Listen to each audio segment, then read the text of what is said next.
Da-na-na-na-na, It's the podcast. It The started. PCP. It's a Welcome to duo the again. It's me.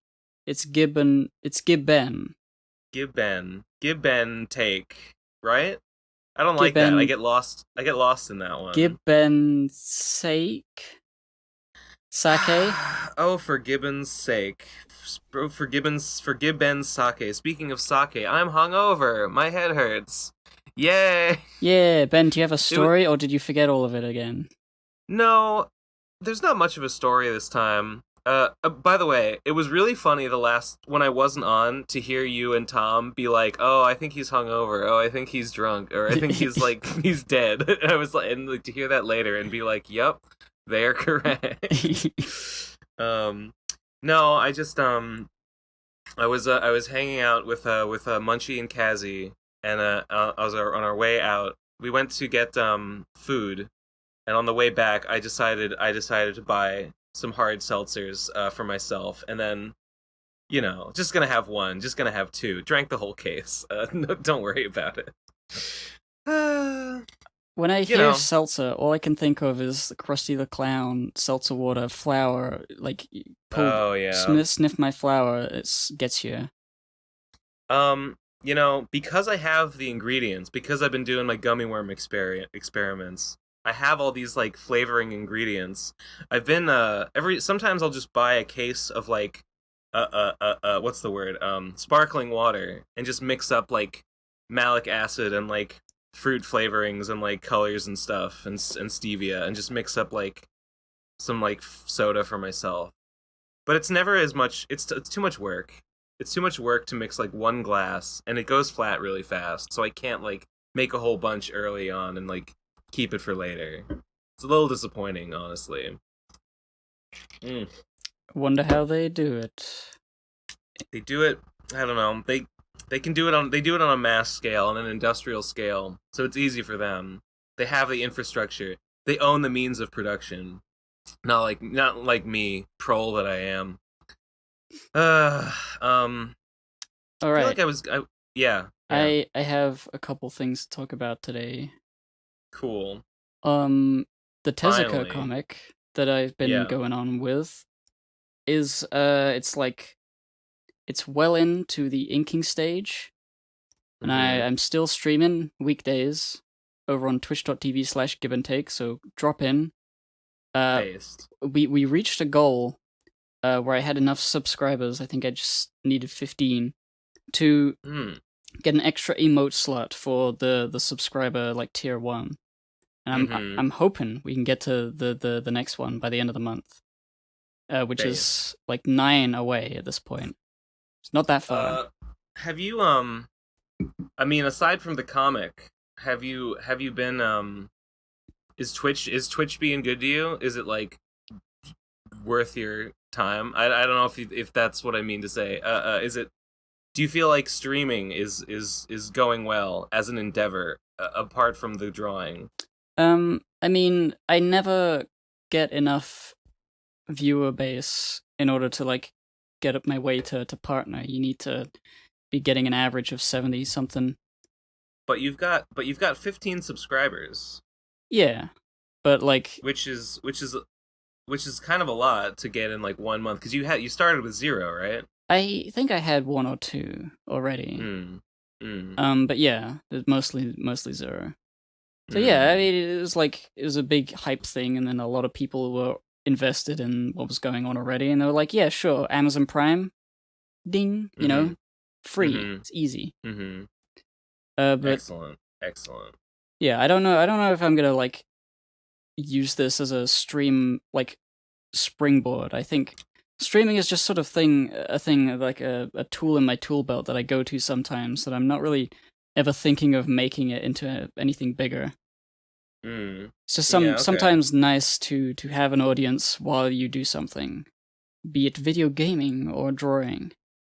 Makes sense.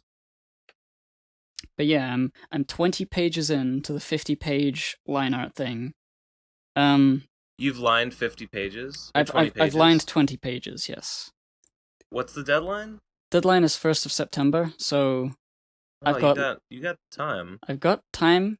Um, I'm gonna go for like getting to page 40 by the end of next week if I can do like 4 pages a day, Mm-hmm.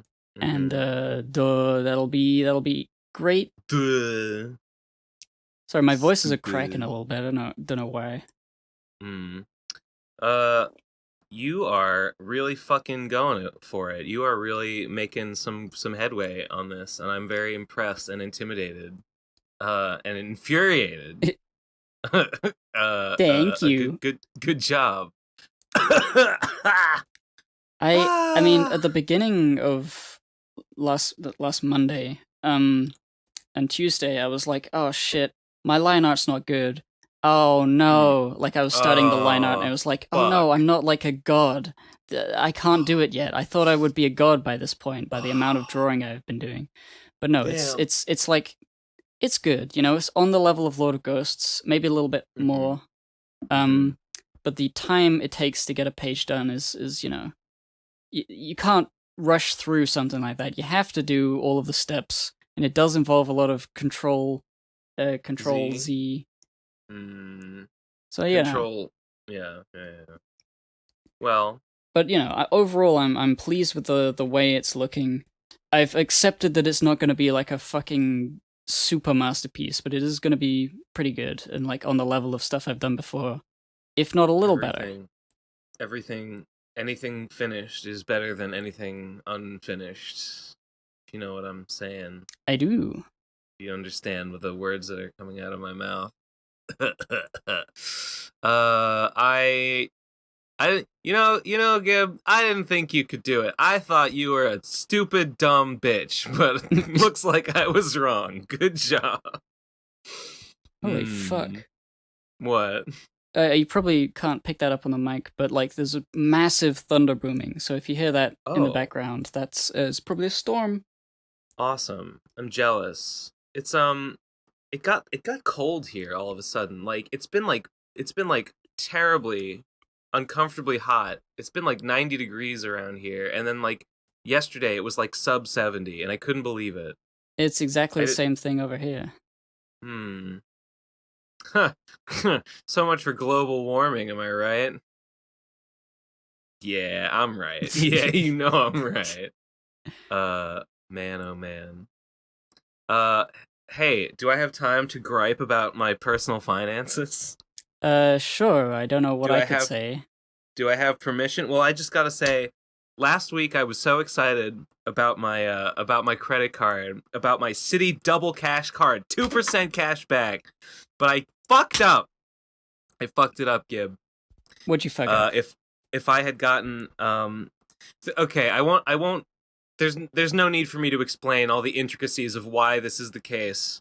But if if I had gotten the Discover It cash back card, I could have gotten I could have gotten like $200+ back on like the buying the RFCK pins and the Vapors to book printing. I could have gotten like more than $200 back if I had gotten that card. Instead, with the double cash, I'm getting like $60 back. So better than nothing, but I beefed it. That's free money down the drain, and I'm bummed about it. But I guess what are you gonna do? Live and So you're learn. still getting some free money. It's just you found a better deal afterwards. I could have gotten significantly more, but and that Cringe. it's pretty cringe. It's pretty cringe. And they won't approve me for that one for some reason. Too many inquiries. I guess because I applied for this one before, but like I'm definitely under 524, so I don't know. I feel like I should be They're good, but they're watching you, like no, Ben. They but they they're heard the like podcast. They know what they you're gonna heard the do. podcast, they hacked my computer, they saw that I was going on R churning and reading the flow charts, and they're like, this guy's no good. This guy's trouble. Black black bag him. Mm. Ugh. Oh well. Live and learn. That's my personal tragedy this week. Uh oh, I'm out of things to say. Oh well, I got a thing to say. This is my Oh, second thank thing. God. I'm floundering. Okay. Um, I guess this wasn't the case last week, but I started doing, I guess, some sort of public gender confusion tweets Yes. where I posted like a thing like, "Hey guys, I'm just gonna try using female pronouns. Okay, that's all. Lol. Don't think anything of it. Just do that, Um, Epic. and that was nice. People were very nice about it. Um, Uh-huh. and it really was an experiment because I just wanted to know if Yeah. the feeling of being spoken to with the female pronouns would change my views on the whole trans thing, because I had been Mm-hmm. thinking a lot of trans thoughts ever since a lot of Yeah, sure. dangerous trans thoughts ever since fucking Revolutionary. yes, ever since Radcon 4, when I Mm-hmm. cosplayed as Punk, and I was like, oh no, I like wearing tights. Am I gay? This is bad news for me. That's fucking gay. That's fucking gay. I Yeah. can't believe this. Um. Okay. All right. Sure. So I was like, I don't know. And I was thought like the pronoun thing would be a way to like solidify in one direction or another whether or not I'm fully trans or some other thing. I think after Yes. this, I am not fully trans. If I'm going to make a Okay. public statement about it, I think I am Okay. some sort of weird thing in the middle, a non-binary that can. You fucking centrist pig I dog. know. I'm always Um. me, always the centralist. Oh yeah, yeah. From that guy. Uh. But So yeah, okay. if you have any Uh. questions, I will I answer have them. I have I mean my only question I guess is how did you feel about it? You went on Twitter, you said, "Hey, try the female pronouns." And then when I assume people mostly did so, how Yeah, did that feel? What did you think about that? very initially, it felt great. It's like, it was so nice of them to immediately accept the thing Yes. I was doing. Um, Right. After a day or two, it just sort of was like I was seeing more of them, and I was like, yeah, it fits. It doesn't feel incorrect. But I'm also not like going crazy about it. It's just sort of like, yeah, Did that's you it's like So, those okay, so pronouns fit just as well as the male ones. Um, she hmm. okay, so she felt correct, but he did not feel incorrect. Yeah, like it. Okay. It was. It's why it's been so like confusing for me, because it's. I really wish it was more clear cut that I was like, oh, I hate being a man and everything to do with masculinity on that gender. Like, no thanks. But all of the female stuff, I'm all for it. Then I would be like, easy, just Mm-hmm. transition, do the other gender. Um, but it's not as simple as that. I feel like there's no, because I personally believe that if gender is like mostly societally built, and it's Uh-huh. and it's the things that about the language of gender can change over time. There's no like Mm, permanent anything. You that's can right. you can cherry pick what things you like and just do that. And so when it comes to like Uh, deciding on a pronoun or a gender, it doesn't really make any sense to uh be so final about any like be so. sounds I don't know. I sounds don't. like I don't want to sounds jump into a label, I guess, is the thing. sounds like well, not to label you against your will or anything, but it sounds like you're a little bit envy. Non-binary. Yeah, Yeah. it's And that's okay. I forgive you for that. cool. I understand Yeah. because like I was having hang-ups about it specifically because I was thinking, non-binary. That's lame. That's not interesting. That's just you didn't do completely the opposite of what you were before. That's not crazy. That's not Mm. wacky. That's not a scoop. I say, throwing down my notes and my quill for as I throwing down my reporter's hat, my journalist badge. Yeah, it's like the headline is man decides that maybe some female things are good. It's I'm just not like gonna be. This isn't gonna make the front page. so like This isn't gonna I'm be trend on Twitter. so when it comes to like pronouns, I guess either I like she. and if people are okay with doing that, that's fine.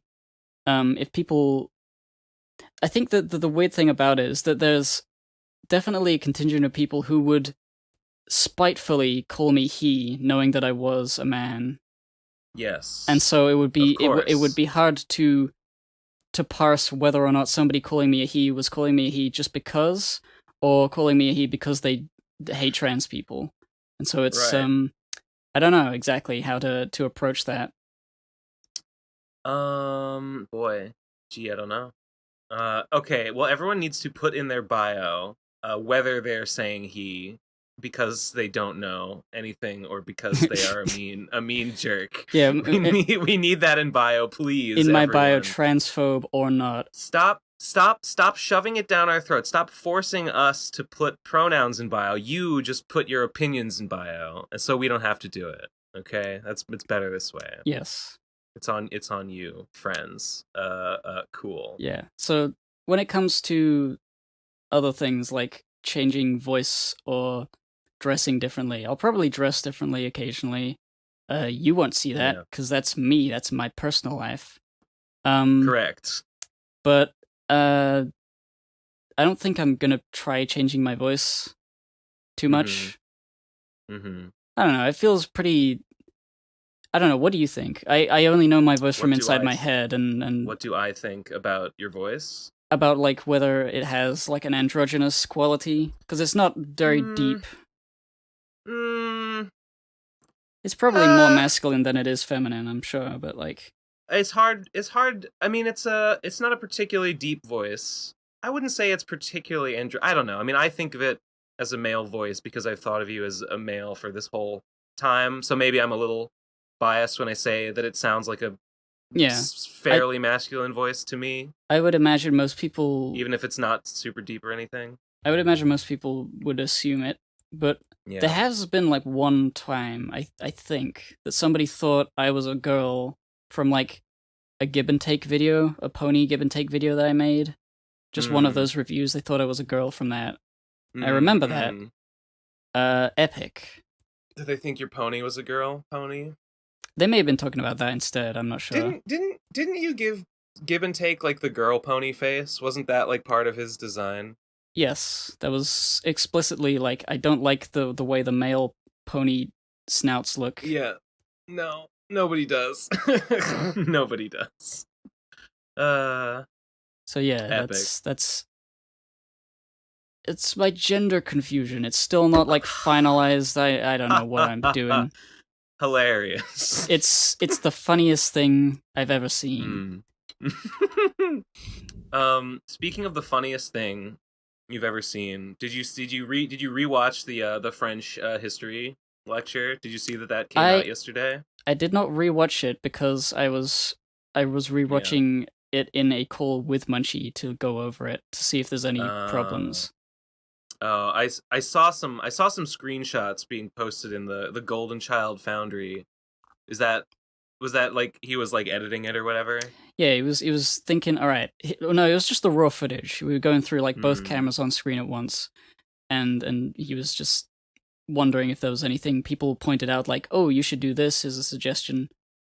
So I I watched got most of it through that. Well, not most of it. It was 4 hours long. But yeah, I it was just great. It was just great. yeah. I was reliving the Munchie time. I feel there's not I was rewatching it, not the whole thing but just like bits and pieces, and I was like there's not a lot of like audience, like we don't say very much, like Munchie mostly just talks the whole time, only occasionally does the audience speak up. Like I was going back the other day and editing the Sonichu lecture, Sonichu 102, and it's like it's constant, like you guys speak up like all the time, which is fine, like that's good.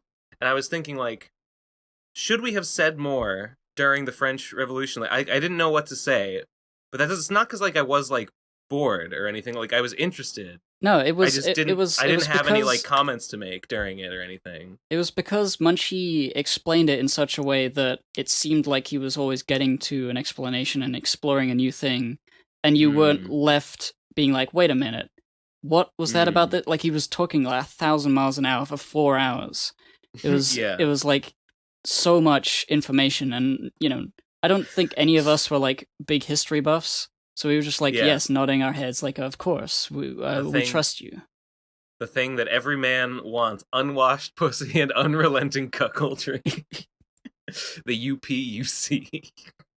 I saw that part just a minute ago before we started recording, and I laughed. It's Uh, good. it's good. It's good. So what do we got? We got two. We got my lecture, which is going to be coming out soon, because Sixton has. I think I haven't heard his latest take on the music for the Slime and Punishment finale, but I think we are almost done, and I'm going to be releasing that Oh yeah, soon. that's all linked in. It is all linked in, and then the Sonichu 102 lecture is to come out after that. Very exciting, and then Digi's lecture, whenever that's ready. She said September, but I don't know if I believe her anymore. But I guess we'll see. I really want to see that because it was really funny and cool and good. I want it out. Uh, hmm. Hey, you Yes. there? Hey, you Yeah, there? yeah, Yeah, yeah, yeah, yeah. yeah. I'm there. I'm Yeah, just yeah, like, yeah, yeah, yeah, yeah, yeah, yeah. Okay. yeah, yo, yeah, yo. And we got. Oh, and then we got. And then we got the should I say the other things, the other Radcon 4 things? Are they secret? I don't even remember what's supposed to be secret anymore. Don't talk about the Brad stuff. We Okay. the knowledge that there is a lecture is out. Okay. Obviously, because we said we would do that. Um, but don't slip any secret deets about it. Okay. I think I was just about to slip some secret deets, so thank you for catching me. Thanks for catching me. Ha ha ha ha ha ha. Anyway, I was reflecting on this yesterday. You know, I was downing hard seltzer after hard seltzer, talking to Munchie about this yesterday, and I was reflecting on, I feel like once everything that we have in the works, once every Radcon 4 related thing that is in the works is done and out, I think people will be hard pressed to say that we did not deliver on the whole promise. I think people will be easily satisfied with the amount of content that was delivered for, the meme $34,000. Because there's a lot.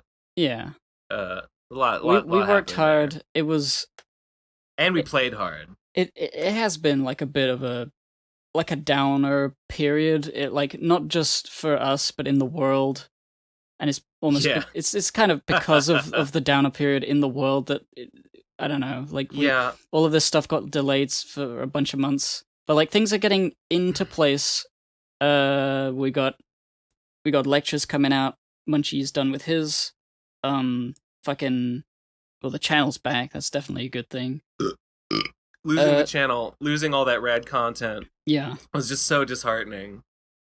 and we got So more things. depressing. You are nearly done with Slime and Punishment, which is like a big thing that's been building up. I feel bad. I like I'm very happy with how the finale looks, and I'm excited to release it. It's not I feel like it's not enough for the amount of time that I've been talking about finishing it. But like I don't know what would be. You know what I mean? Does that make sense? Uh, I It's been like I was talking about the finale at Radcon 4. Even at Radcon 4 I was like about to make it. And here we are 5 months later and I'm like ready to release it. And I'll be perfectly frank, it's not 5 months worth of work.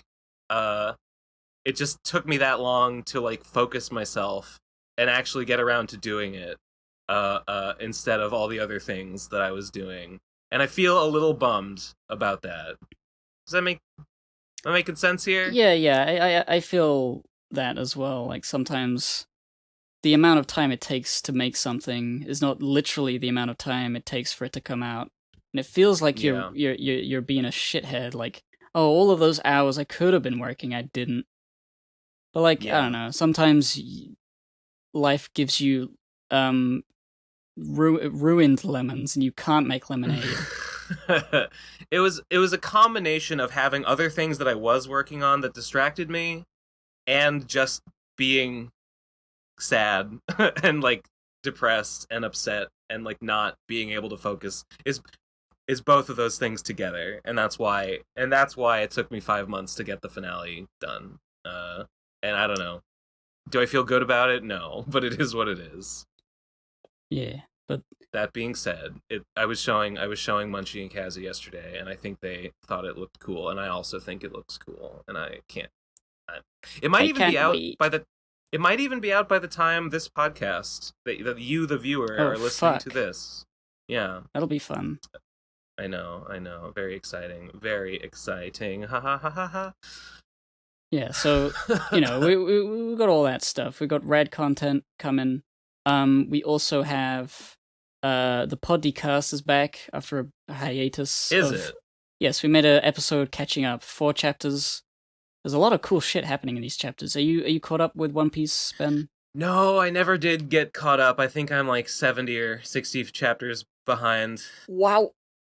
Yeah, I'm I'm so stupid. I'm so stupid. I at RadCon, I was like, I'm definitely going to catch up so I can be on the podcast at RadCon.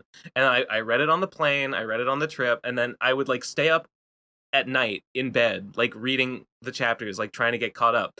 And I didn't get caught up. The only thing that happened was that I was just tired every day because I like stayed up in bed reading One Piece trying Oh to get god, caught is up. It that was is that why you were in bed so much? I didn't realize yes. that you were like staying up late into the night reading One to Piece.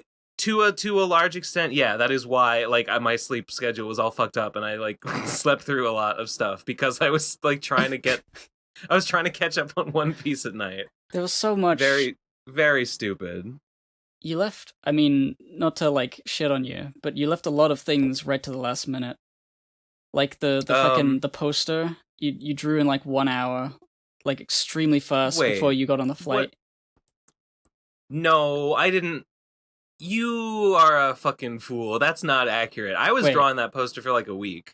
I did finish it very close to the deadline, but I was working on it for like a whole week wait. beforehand. Well, yeah, but like it was like we needed the file so that Munchie could print it, so that Munchie could bring it, and we had a very clear deadline for that. And it was like, That's oh true. shit, and then like all of No, it. I you're right, mean, but you're right. You're right. I did. and it was like, oh, I did leave it as a and lesson. then also like basically all of us did not study for our lectures, and we had to study at Radcon, including you and me. Yes. It was accurate. like Radcon was kind of a shit show, but Sure. I enjoy But I that it mean, happened. that's the same way. I mean, it's the same way I did the first lecture. Well, when you say that I didn't study, I mean, I read through. Well, you had the material I in did, your head. You was just like, I did. Yeah. I did read through not Unicorn Jelly. I did read through the JDR comics, and I did read through Sonichu yeah. before. I didn't make any notes though, Yeah, which is like the hard part. mostly what I'm thinking of. Yeah, true. I really, I mean, I didn't do fucking any research. I thought I could remember Homestuck, and I kind of did, but I couldn't. I kind of remember Homestuck. I remembered so much, but like it wasn't enough to make it like well formed. Oh, I suck. And they gave it a cruel name that means half-formed Quasimodo. Amazing.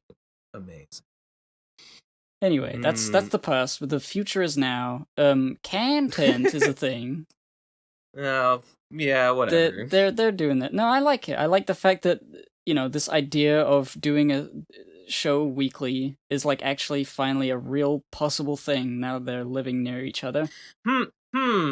Imagine some friends getting together to release a recording of themselves talking once a week. Where could I find content of that nature? Gee, I don't know. Where could such a thing be? Gee, I don't know. Nobody knows.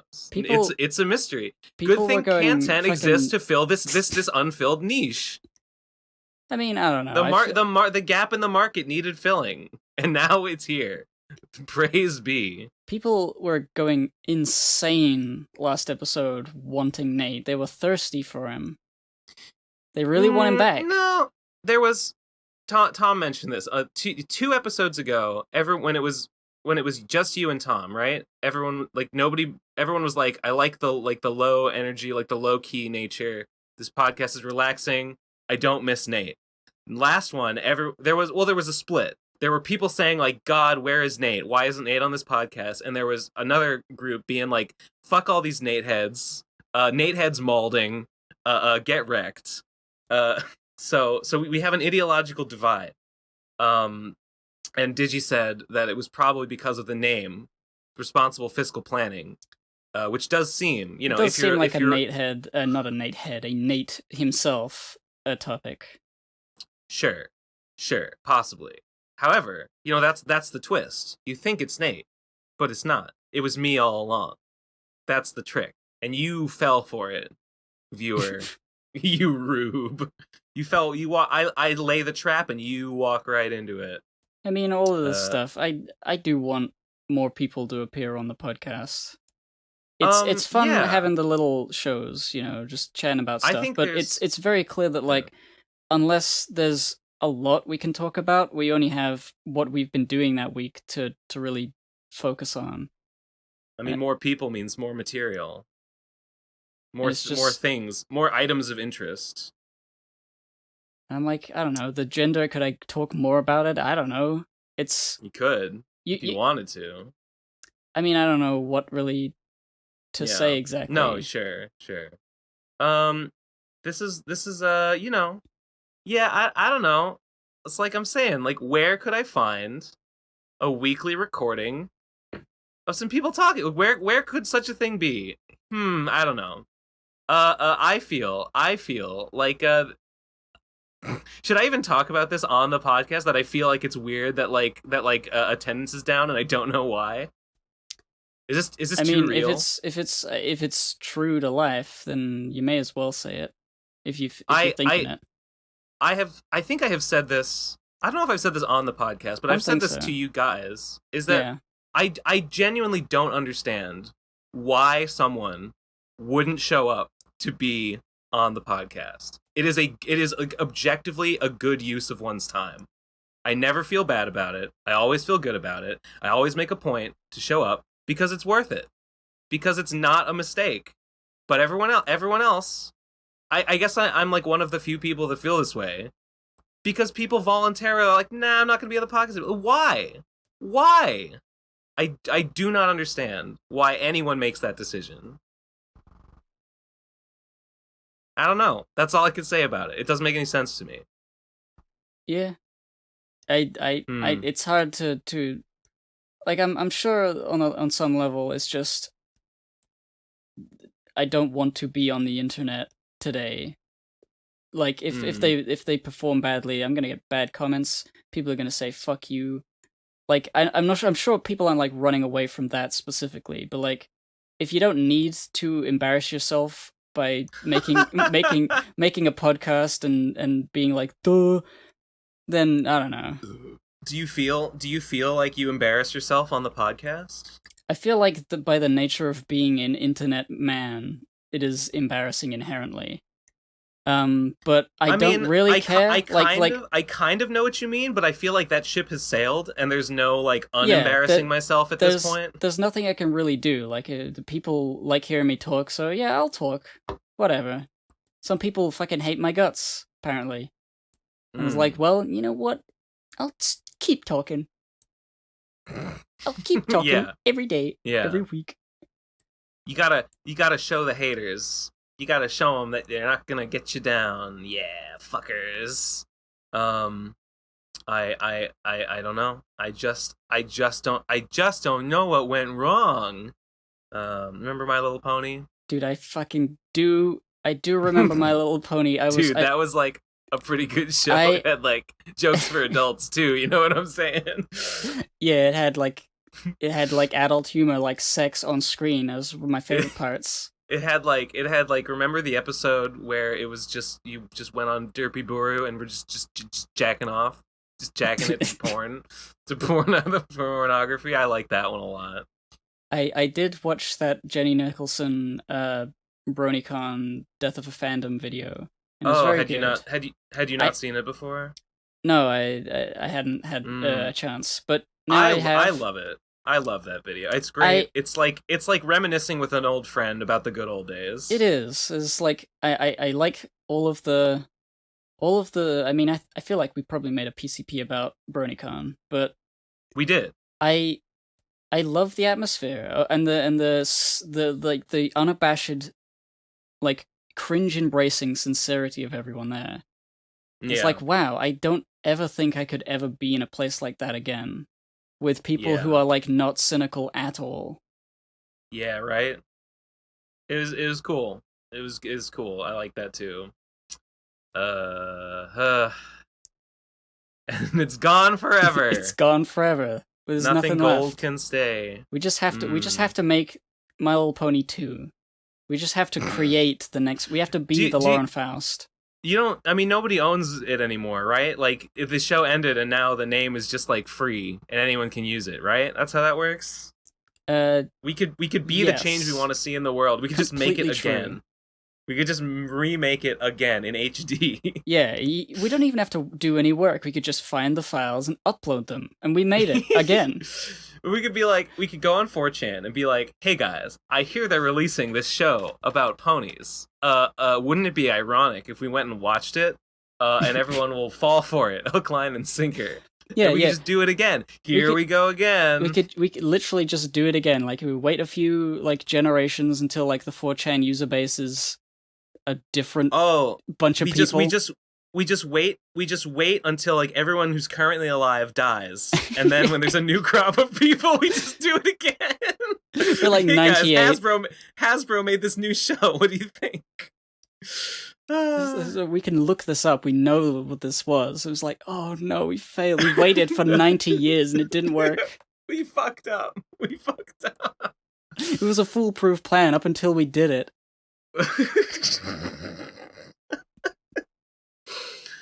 But we can't. No, it won't work.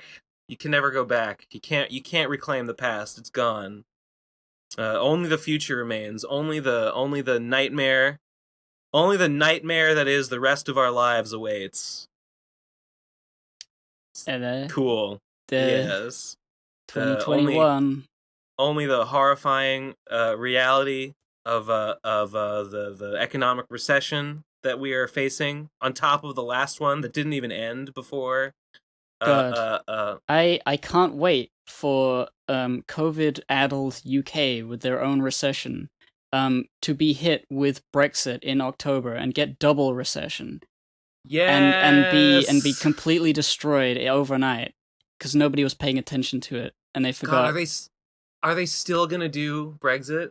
I They're mean still doing it. the last thing I remember was we have written it in law that this will happen and it is final and it will happen on October the 30th.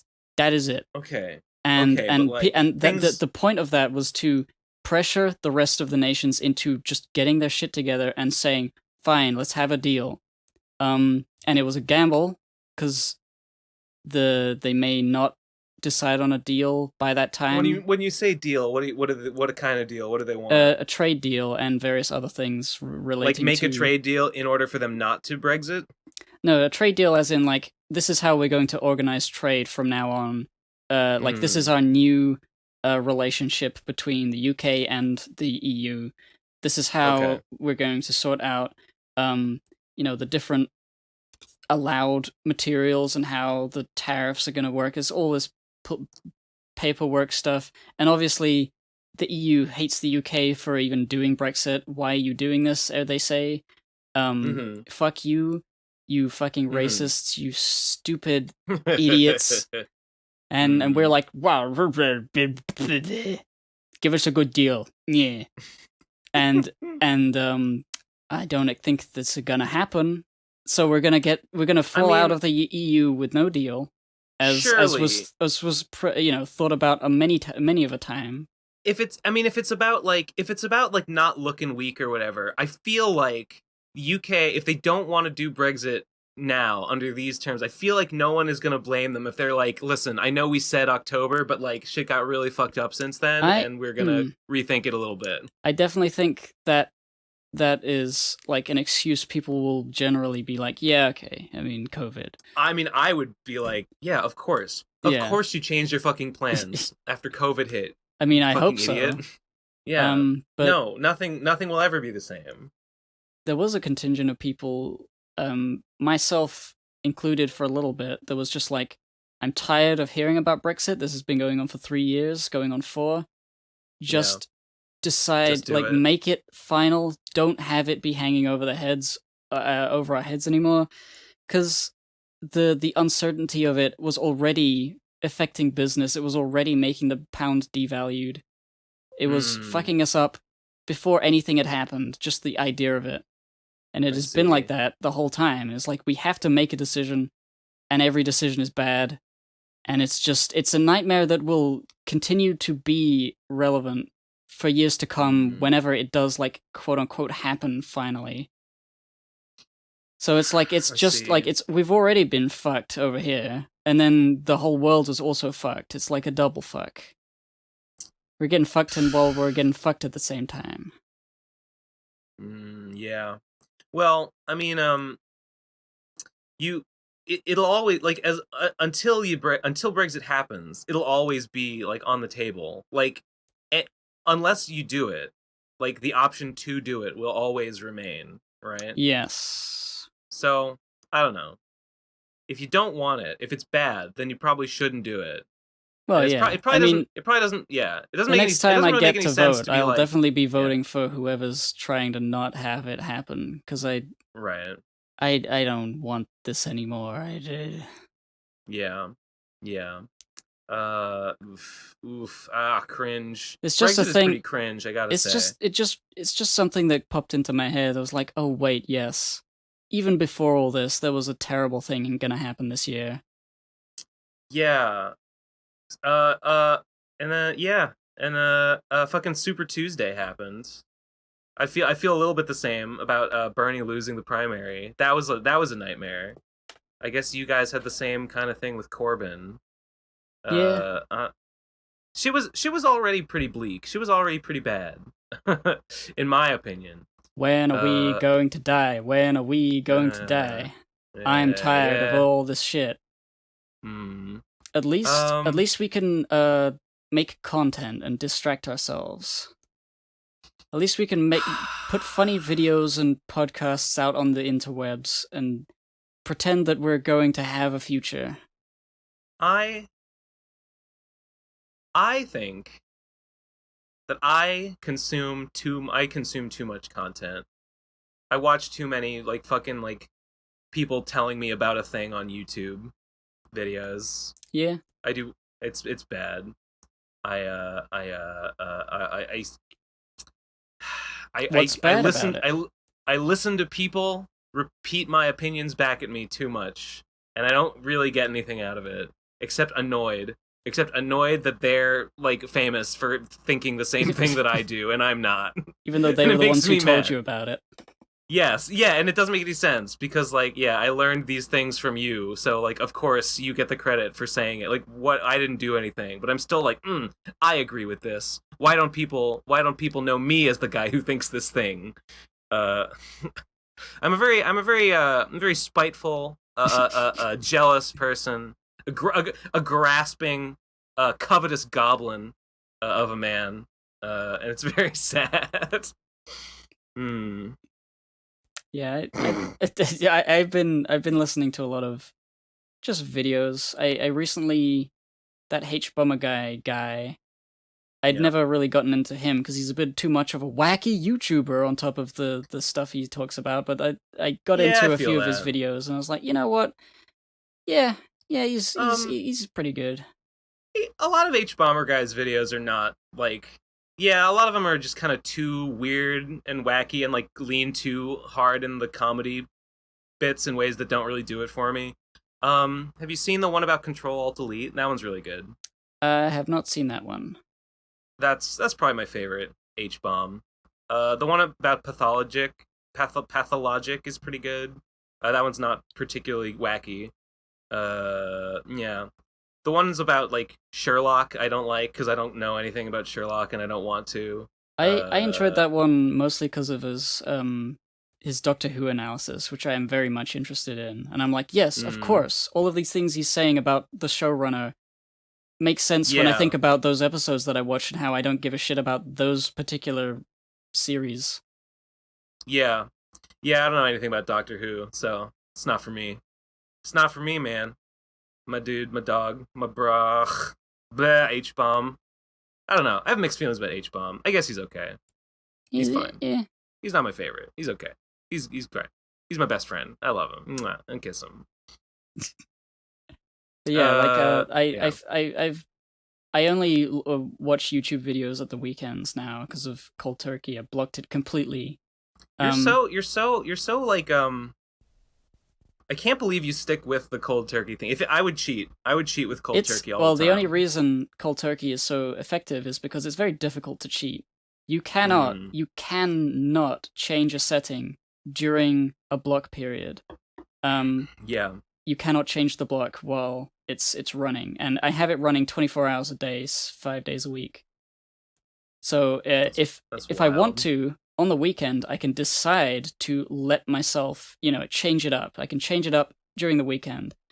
Yeah. Um, but I just forget, and I don't really give a shit because I can get through basically all of the YouTube videos of the week during the weekend. Just binge it, like, Hmm. yeah, TV time, relax, just Yeah. do nothing in particular, and watch this garbage. And I'm like, that was tasty. Well, it's all gone. I don't really need YouTube anymore, so I'm okay with it being gone for the next week. I have just been I have just been having fucking red letter media videos just on in the background just constantly. We've all been Just there. constantly. Yeah. There's never not one going. There's never not a best of the worst on. And I don't know. It's like it's I don't even see it or hear it anymore. It's just the soundtrack of my life. It's not even diegetic. What you should do to like make it so absurd that you realize what is happening to your life is Right. open like 5 to 6 of those types of videos at once and just Mm. bask in the cacophony, the noise that is generated from all these people talking about movies or whatever. And then you'll be I don't like, even oh my god, this is what I've been doing all day, but like all at once. Yeah, I see. I don't even like movies. It's weird to say, but Same. I don't think I like movies very much. Like I'm not interested in them. I haven't even seen It's Avengers Endgame or the first one. I The was saying Avengers Thanos attacks. Munchie and Kazzy were trying to get me. They were trying to convince me, or they were talking about watching Hereditary, and I was like, I don't want to watch Hereditary, and they were like, No, you should. It's good. And I was like, No, I don't think it is because like I watched they got me to watch Midsommar, and like Midsommar is a good movie. It's a well-made movie, but I didn't like it. I didn't enjoy it, and I feel like my life is worse since having watched it. Because sometimes I will think about the things that happen in that movie, and they'll make me sad and upset. Yes, And I've I heard don't that it's want very gory and scary and will make you upset and it, peep your it's pants. it's yeah, it's just upsetting, and I don't like thinking about it. And my life is worse that I have the memories of its events, and so I'm like I don't want any more of that. I feel like this is like pussy shit. I'm describing like pussy shit opinion. That probably like Nah, I don't know. I mean, horror movies are you don't need to enjoy them. I get scared. I get scared by like fucking jump scares in Resident Evil 1. I still do, even though I know they're Sure, happening. When the dogs jump sure. through the window, I like clench the controller so hard I snap it in two and I can't play the game anymore. Every time. I'm Every extremely single easily time. scared, and like a little moth flies in front of me, and I'm like, I spasm out, and I need to kill it. Yeah, I go into beast mode. So it's like I'm not good with scary things, so I don't watch horror movies, and that's perfectly epic from my I'm perspective. I'm not good with scary things, and I'm prone to dwelling on unpleasant thoughts, and it hurts my mood. It makes me unhappy, and I'm like I should probably why not limit the amount of those things that I can dwell on? It's just not for me. The horror movie experience is not for me. I don't get anything out of it. I think I've decided.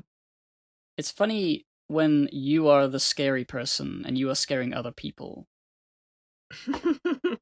But when you are the one who is being scared, it is not good.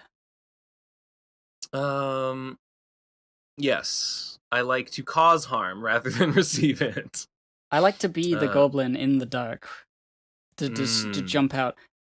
Here's a fun give and take lore fact. One time, um, we're me and my brothers were on holiday, and there was this big old field, and it was dark. It was pitch black. We were out in the country. Um, and I ran away from this like garden lamp. This out by the patio, there was a garden lamp, and it was illuminating like a circle, and it felt like a yeah, video game. It's like, oh, the light only goes this far. Beyond that is completely dark. So if I run into that darkness, I'm invincible. I mean invisible. right. And so I ran into the dark. My brother, little baby at the time, I was like 12 or something. He was like, "Oh Yes, no, he's gone," and he didn't want he's to follow me. gone. Like he doesn't have an object permanence. He's like a complete idiot. At 12 years old, he hadn't figured it out yet. Okay. So I was like, okay, strategy time. He thinks that I left. How am I going to defeat He my baby brother in yes. this How am I arena? going to best scare him and kill him? Yes. He saw me run out of the circle of light in this direction. He thinks I'm still in that direction. I will circle around, hoping that the light can't reach me. And I was right. He didn't know where I was. He was completely blind. And I got to the side of him and I jumped at him like a werewolf in Bloodborne. Mm-hmm. And he screamed, and it was the funniest thing I'd ever done in my life. And that's my story. That's my Gib lore. I scared my real old Based. brother by jumping out of the Based. darkness. Did he ever forgive you? I don't think he was terribly scared or traumatized by it, but if he was, he Oh. has never told me. He has never told me if that was the case. I mean, we're definitely cool, but like it would be funny if like in the back of his mind, every so often he wakes up in a cold sweat thinking of me, Beast Man. Yes. Excellent. Excellent. Uh, I mean, I used to torment my little sister. I would put her on a swing. We had a swing like a disc on a rope. You know what I'm talking about? Like a disc that Uh, you would sit on. yeah, I know. Yeah, one of those kind of swings. And I would like she would get on it, and I would grab the rope, and I would like plant my heel in the ground, and just like spin around as fast as I could, terrorizing her and traumatizing her. And it was cruel and unusual. But what are you gonna do? Not do it. No, shut up. Wrong. Did you traumatize Nate? Um. Uh. I mean, we were close. We were closer in age, so he was not as easy to terror. Yeah. You know, it's only cool if you're terrorizing like a literal baby who is totally defenseless and can't fight back. That's the only way I get off on it. You know what I mean? Based. Yeah. Hell yeah, dude. Ah. Um. So being mean is pretty good. I hope people do it more. Yeah, everyone in the Uh, comments be as mean as possible. if go find someone who's defenseless and can't fight back, do something cruel to them, and then tell us about it in the comments. And tell us about how good and how much of a big man it made you feel like.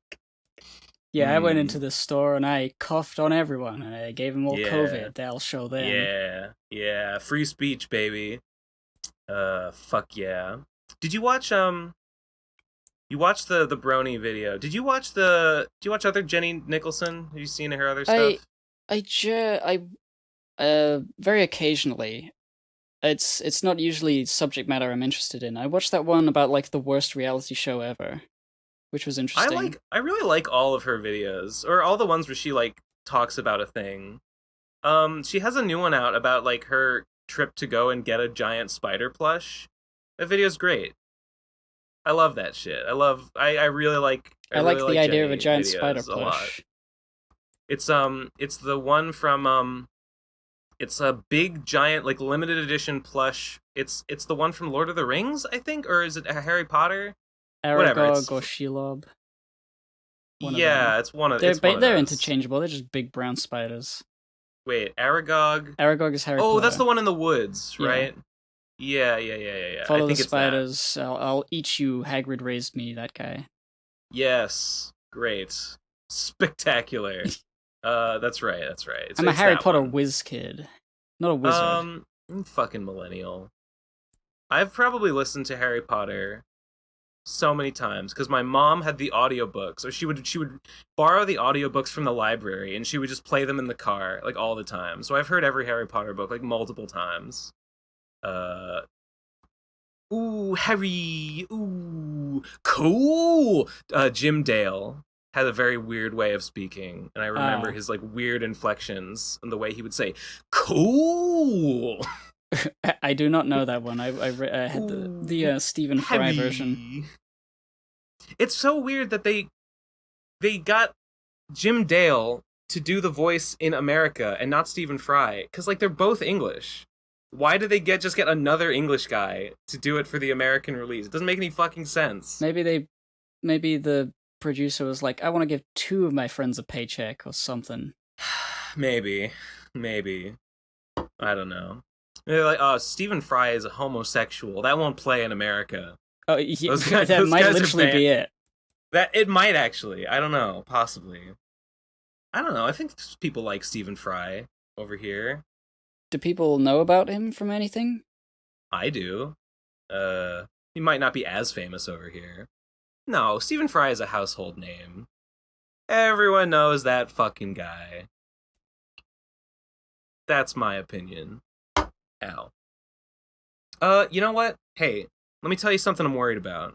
I'm worried about copyright, not copyright. I'm worried about a demonetization because because you know my the biggest video I've ever made in terms of reach was Sonichu. You know, it's got a Yep. million views. It's great. Incredible. Yep. It's incredible.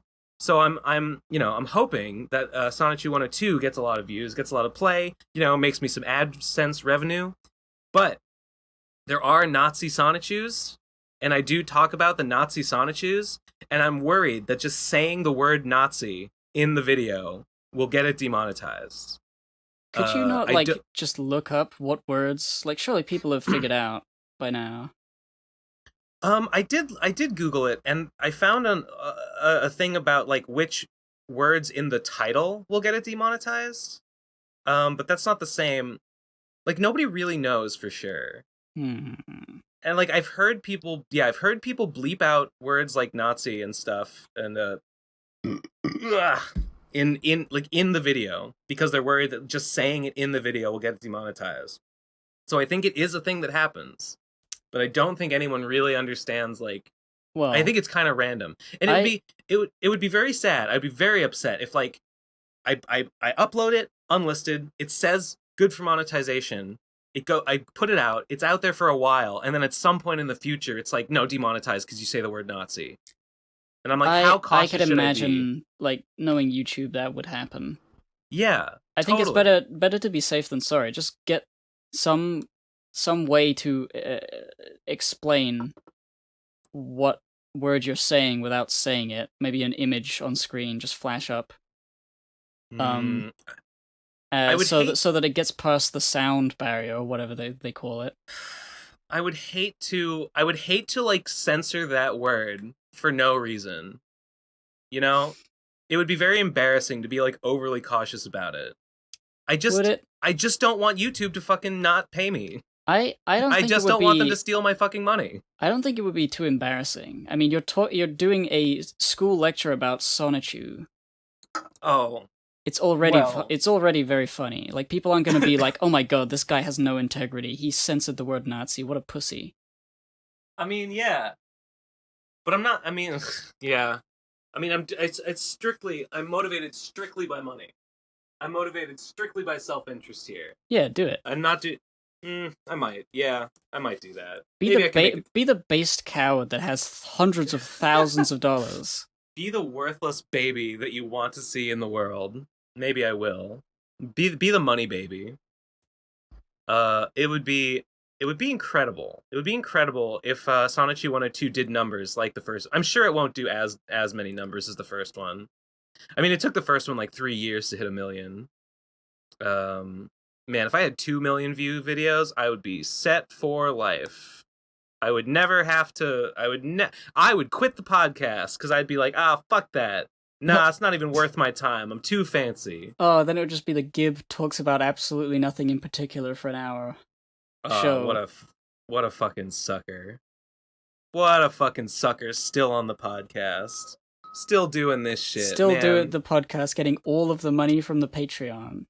Give me a break. You gotta get on my level. You gotta make a fucking Sonic. Just make another Sonic. Just re-upload the Sonichu lecture and get the million views. Yeah, just mirror That's how it. it works. Mirror it. Like zoom in on me. Whenever I'm seen, that's like I point to red arrow, point to myself. I wrote everything you're saying. Just a download or like screen record the 3D camera version, the 360-degree camera version, but in just all the footage, unregistered Hypercam 2 with the but thing. all at the the top. footage is just the camera's focused on you, but it's the same. Yeah, okay. So that's the plan. That's how I'm gonna get demonetized on YouTube. It's bullshit. It's bullshit that I even have to worry about it. It's bullshit, yes, but YouTube is no longer like any kind of like prestige platform. It's like a sludge hut. It doesn't matter that it's like not like super crisp and clean and perfect in every way. It's content. People eat it by the bucket load. They're not gonna worry about it. Yeah, true. Man, shit, I feel like I had another thing I wanted to bring up, but it's gone. Lamau. We could go to voicemails. We've been going for an hour. Yeah, okay. Digi said she was gonna jump in. Yeah, Digi was in the chat. I was kind of... But that was like 45 minutes ago. I was kind of hoping she would jump in, and then I would talk to her about gender stuff, and that would be like some sort of a dialogue, a conversation. But she was eating something, and... How long does it take to fucking eat brunch? Also, who eats brunch? And also, it's 3 p.m. It's too late for brunch. Everything's wrong. Yeah, you get Linner with what I'm seeing here. This time. Yeah, it's fucked up. Voicemail? Second brunch fest. Yeah, let's. Oh, I need to open up the. Let's thingy. fucking do it. Speakpipe.com/ the Pro Crastinators. Is it that simple? I mean, I'm logged in. No, I mean for the viewers. So if you want to post your voicemail, oh god, where do they go? Remember. Oh, PCP voicemail. That's what it is. Speakpipe.com/ PCP voicemail. Send in your voicemails, and we'll listen to all of them, and we'll cringe if it's cringe, and we'll bass if it's based. We'll dab if it's based, and we'll thrash if it's cringe. That's my promise to you, the viewer. Okay, you got it? You looking at them? Yep. All right. So, first up, David from Ohio. 3, 2, 1, go. Hello, procrastinators. My name is David. I'm 6 years old, and I'm from Lima, Ohio. That's not true. Now, there's only two things I love in life, and that's apple juice and Jake Paul. So the other day, I asked my mom to get me some Jake Paul merch, but then my stupid older brother Timothy told her, no, Jake Paul's bad, and so now my mom won't get me any Jake Paul merch. So my question is to the procrastinators is, what is their opinion on the aggressive marketing towards children that most upper echelon YouTube channels have taken in recent years, like Jake Paul, with their marketing tactics towards children? Thank you, guys. Okay. Decent question, actually, but I think stick to the apple juice, kid. I think the answer is pretty simple. It's YouTube. I mean, children on YouTube have always been like a massively numerous like viewer base, and therefore they watch ads because they're stupid, and so it's also extremely lucrative for YouTubers in general to appeal to kids. In some way, like game theory and stuff. Kids are easily impressionable. They're easy to convince to do things. But I Uh, think because the YouTube has been like sued or something, I forget exactly what the terminology was, but they're not allowed to advertise to children anymore. So um, merchandise is the next best thing to get the children's money. Is wait, I my are they thoughts. not allowed to advertise to children? That doesn't seem like an enforceable rule. No, no. Well, do you not remember the whole thing? It was like No, I remember the whole thing about like, is this video appropriate for children? and you have to yeah. I mean, it's quote unquote not enforceable. YouTube just makes it so that you can't monetize it if it's you have to say whether it's for kids or not, and if it's like for kids, you cannot monetize it whatsoever. Wait, Um, really? That's that's yes. that's the point. Oh my god, Yeah, that's so that's weird. the system they came up with, and the idea is if you lie about that, if you have videos that are um, marked as not for kids, or if you have them, yeah, marked as not for kids, but you are clearly getting a child audience on those videos, I guess I don't know how they would like tell whether you are deliberately being child friendly or not. I think they had a weird list of parameters like bright colors, appealing visuals, like stuff like So that. stupid. So stupid. But if they decide that you are breaking the rules, they can take your channel down or something. And that was a big controversy for a while. But I don't think anyone has been affected by it at this point. And I've I, seen some people have their videos demonetized because they were marked as like child friendly. Uh, I've seen some yeah. people complain about that on Twitter or whatever. So it's like Oh, it's stupid. you can't appeal to children anymore, even though you may just happen to, and you know whatever. But now, I think merchandise is like the way to get the children to spend money because I mean, they're still stupid. Jake Paul was aggressively marketing his merchandise before that True. happened. I think it was just like a natural progression of like, well, if kids are my audience because it's the most lucrative thing to be, um, Mm. kids also want things, and they say, "Mommy, Yes. Daddy, can I have this, please?" And the Ugh, parents are like, "Fine, I don't care. I don't like you." I don't know. It's hard. I mean, I think it's bad. Like, I think it's bad that like kids are being aggressively marketed to, but like that's nothing new. Like that's just capitalism. That's just like in a world where you want to make as much money as possible. Children are like a vulnerable market that is like Yeah, easily swayed and easily convinced to do it the things that you want them to do. So like I don't it know. it It's really bad, but is. like what are you gonna do about it? It really is funny to think that like the natural reflex of a child to cry when they are upset is a lot of the reason that merchandise even exists of What? lots of things What do you because mean? parents don't like to have to listen to their child whining, so they will cave in. That's the whole reason selling things to children works, because they don't have money but they can cry, and their parents are like, I don't want to listen to that shit, I'll buy you the fucking thing. And that like that Hmm. desperation from all the parents is the thing that is feeding the economy. It's like parents being tired. That's the money maker. I guess that's probably part of it, yeah. True. True. Uh fucking uh, I don't know. Merchandising is bad. Jake Paul is bad. The kids are stupid. Apple juice is good. Stick to the apple juice. That's my opinion on that. Next one? Yep. Okay. Aged eggnog. Three, two, one, go. Yo, what's up? It's me, Aged Eggnog. Fuck So, yeah. like y'all, I've got a shitty podcast with a weird community around it, and Based. I recently made some aged eggnog for Christmas. Put it in a bunch of mason jars.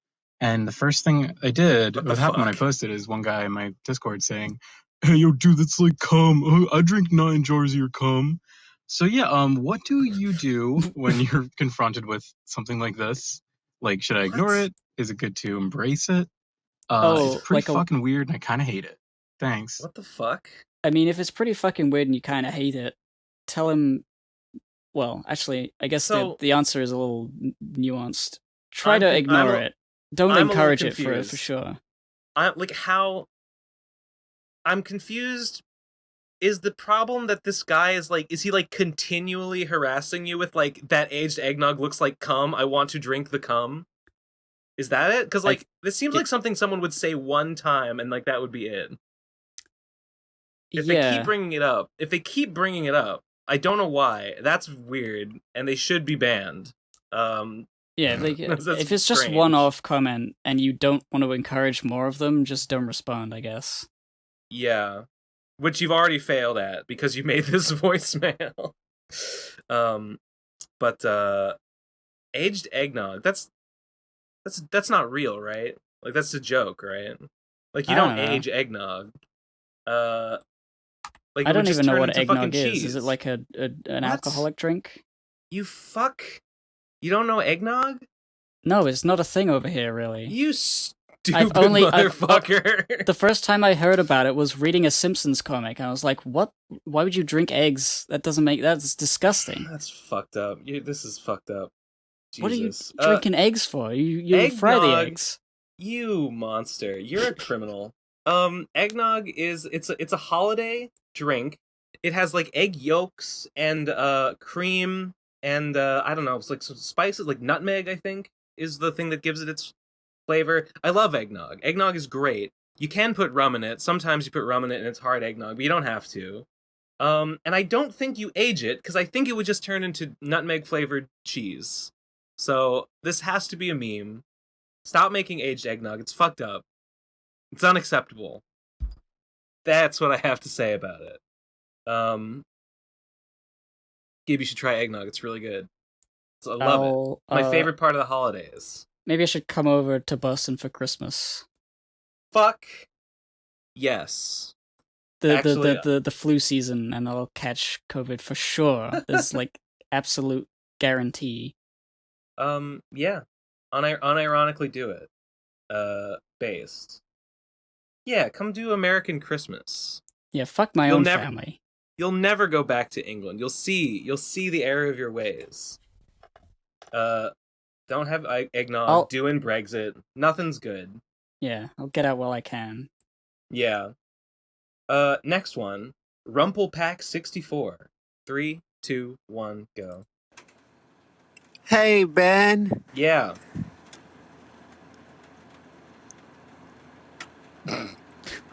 Well. Okay. I think he got us. Is there gonna be more? Wait, there's 10 more. There's 6 more seconds. I can't believe it. I can't believe I've been had. He got us. I can't believe he would waste 23 seconds of his life just to get us. And I can't believe I fell for it. I feel owned right now. I should have seen it coming. I wanted to know what Rumplepack 64 meant. What is Rumplepack 64? We'll never know. God damn. Jesus Christ. Hey.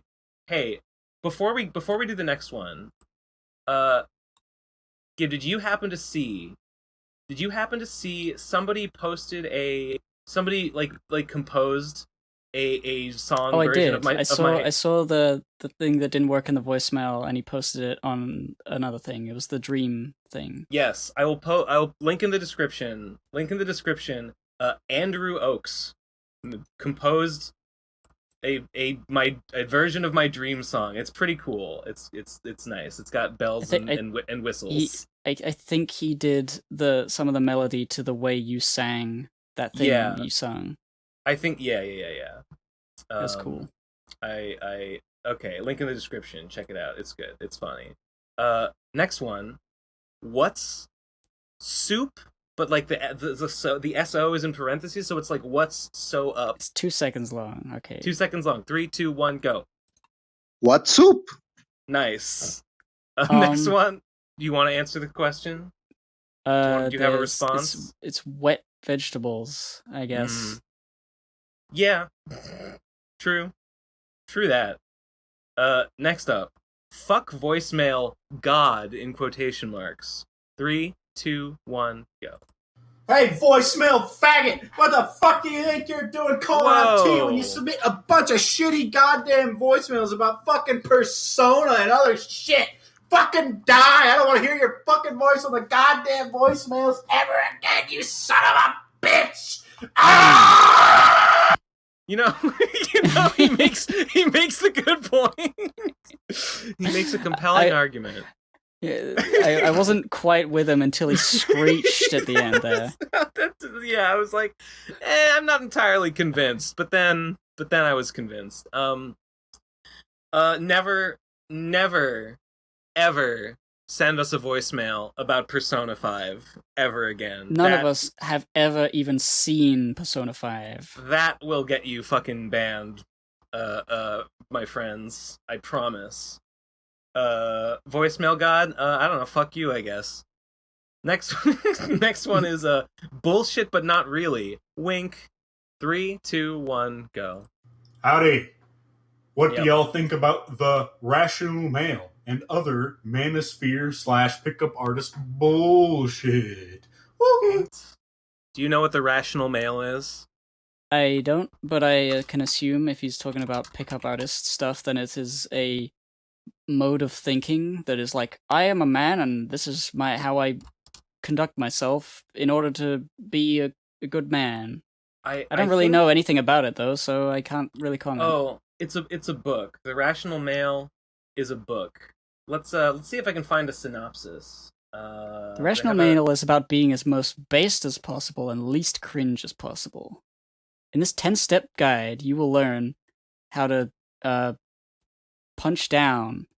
The Rational Male. Oh, here we go. The Rational Male is a rational and pragmatic approach to intergender dynamics and the social and psychological underpinnings of intergender relations. The book is the compiled 10-year core writing of author-blogger Rollo Tomasi from therationalmale.com. Rollo Tomasi is one of the leading voices in the globally growing male-focused online consortium. Okay. That's a whole lot of I don't really know what that means, but sure. Based. I don't know. I'm skeptical as to the goodness of the book's contents, but I don't know what is in there, so I can't make a judgment call yet. I used to read stuff like this, and I'm all for like people like writing honestly about like what they think is up with like men and women and stuff. Like I'm all for like, go discuss that. Discuss like how they interact with each other. Discuss like, what is successful and what is not successful. That's all fine. But like in hindsight, a lot of this stuff is very like evolutionary biology in like a pseudoscientific way. A lot of this is very like presumes a lot about like what is natural that is like not really based in there's a lot of ideology. Do you think there's mostly anecdotal sort of stuff? From what a person can see, this is the information they have gleaned as to how generally things work. I think there's a lot of like hidden ideology under the surface of a lot of this kind of writing that I don't necessarily agree with. There's a lot of presumptions about like what it is to be male or female or whatever. I'm, I guess I don't like fully hate this kind of stuff. I don't think this stuff should be banned or anything, but I would like read it with skepticism, read it with a healthy grain of salt. Question what is the thinking behind a lot of it is how I feel about it now. Yeah. Yeah. So that's how I feel. It's like, it's stupid. Bad voicemail. No, not really. No, not really. It's good. Thank you. Thank you for your call. Wink. Wink. Next one is Ranting Raoul. 3, 2, 1, go. Do you like croutons on your salad? No, stop it. Croutons don't belong in salad, right? That shit is designed to be eaten. You spear all your shit with a fork and you just like skewer everything. You can't skewer a crouton because that shit is hard. It's like complete opposite texture of everything you want on the salad. and it's like the only way you can eat it is either you just like scoop that shit into your mouth like a barbarian, or you scoop it up with your fork. But you don't scoop shit with your fork. The fork is there to spear shit. You're not eating your salad with a spoon. So croutons are just, they don't belong in fucking salad. Jesus fucking If you Christ. spear some lettuce with a fork, then you have a big leaf on your fork, and the crouton can just kind of be like held on the leaf. You don't need to individually spear the crouton. The crouton can just kind of be like caught up in the fork load of stuff. It's fine. I like croutons. They're good. I've never had a crouton on a salad. I think I've seen them, but like I think of croutons as a soup thing. Oh, weird. I think of them as a salad thing. Do people put croutons in soup? Yeah, like a soup or like a stew or something. Actually, maybe not a stew. I guess I could see it. They sort of soak up the moisture and they lose their crunch, but not too much of the crunch. You got to eat it at a certain time. It's like cereal. You can't let it get too soggy. Did you listen to the Bencast voicemail anarchy? Oh, I didn't. I heard about the things that happened in it. There was a lot of salad questions. Hopefully we've I had thought that we had solved all our salad problems, but I guess there are some dissenters out there. Still got a bone to pick, an axe to grind, a fork to skewer. Next one, Dwayne Sua. 3, 2, 1, go. Hey, PCP. Just wanted to say I appreciate everything you do. I think it's great, especially recently. Thank you. It's been helping me through these tough times. And sort of one thing that resonated with me a lot was, I guess, Gibbs' idea about having to engage with the cringe to, understand the based reality beneath it. So I guess I had a question, like, how important do you think it is to recognize the cringe within yourself? Either in the past or in certain aspects of yourself that might be cringe in some ways, but they are like, they make up what you are. So you just got to roll with it. I don't know. Just a thought, but keep up the good work, guys, anyway. I would say that it's really just like terminology is like funny, right? But the point of that is sort of to not take yourself too seriously. If you find the cringe things about yourself, then it's just learning to laugh and learning to like self-deprecate and it being okay. Like nobody's perfect. I don't think you can be based unless you understand your own cringe. Yeah. Like there's nothing more like super cringe than someone who is terrified of like a really innocuous fact getting out into the public and they're trying to like cover it up. It's like it doesn't really, you don't have to like spill the beans on everything you've ever done that is stupid. But if you have like things that are like pretty obvious and you accept them and laugh about them, then you're laughing with everyone else and it's not cringe, it's based. Absolutely. 100% agree.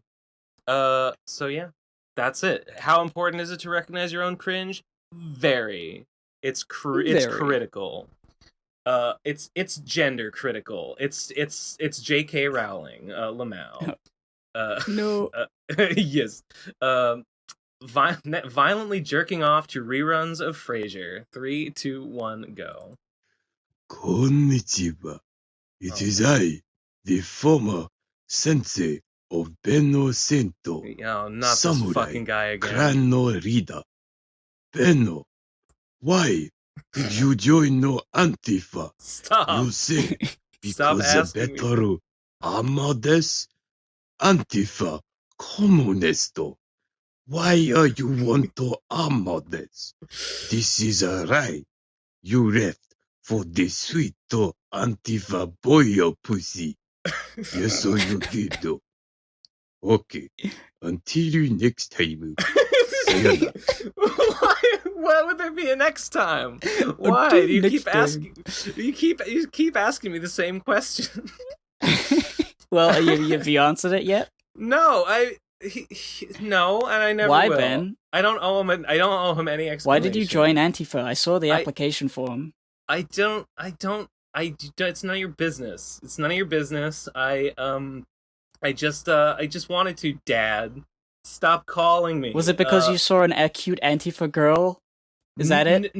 No. You know what makes me mad? Speaking of cute Antifa girls, you know what makes me really mad? What? I think I've been seeing. I don't know if I'm crazy. I don't know if I'm imagining it, but I think Shoe on Head and Ash B Coffin.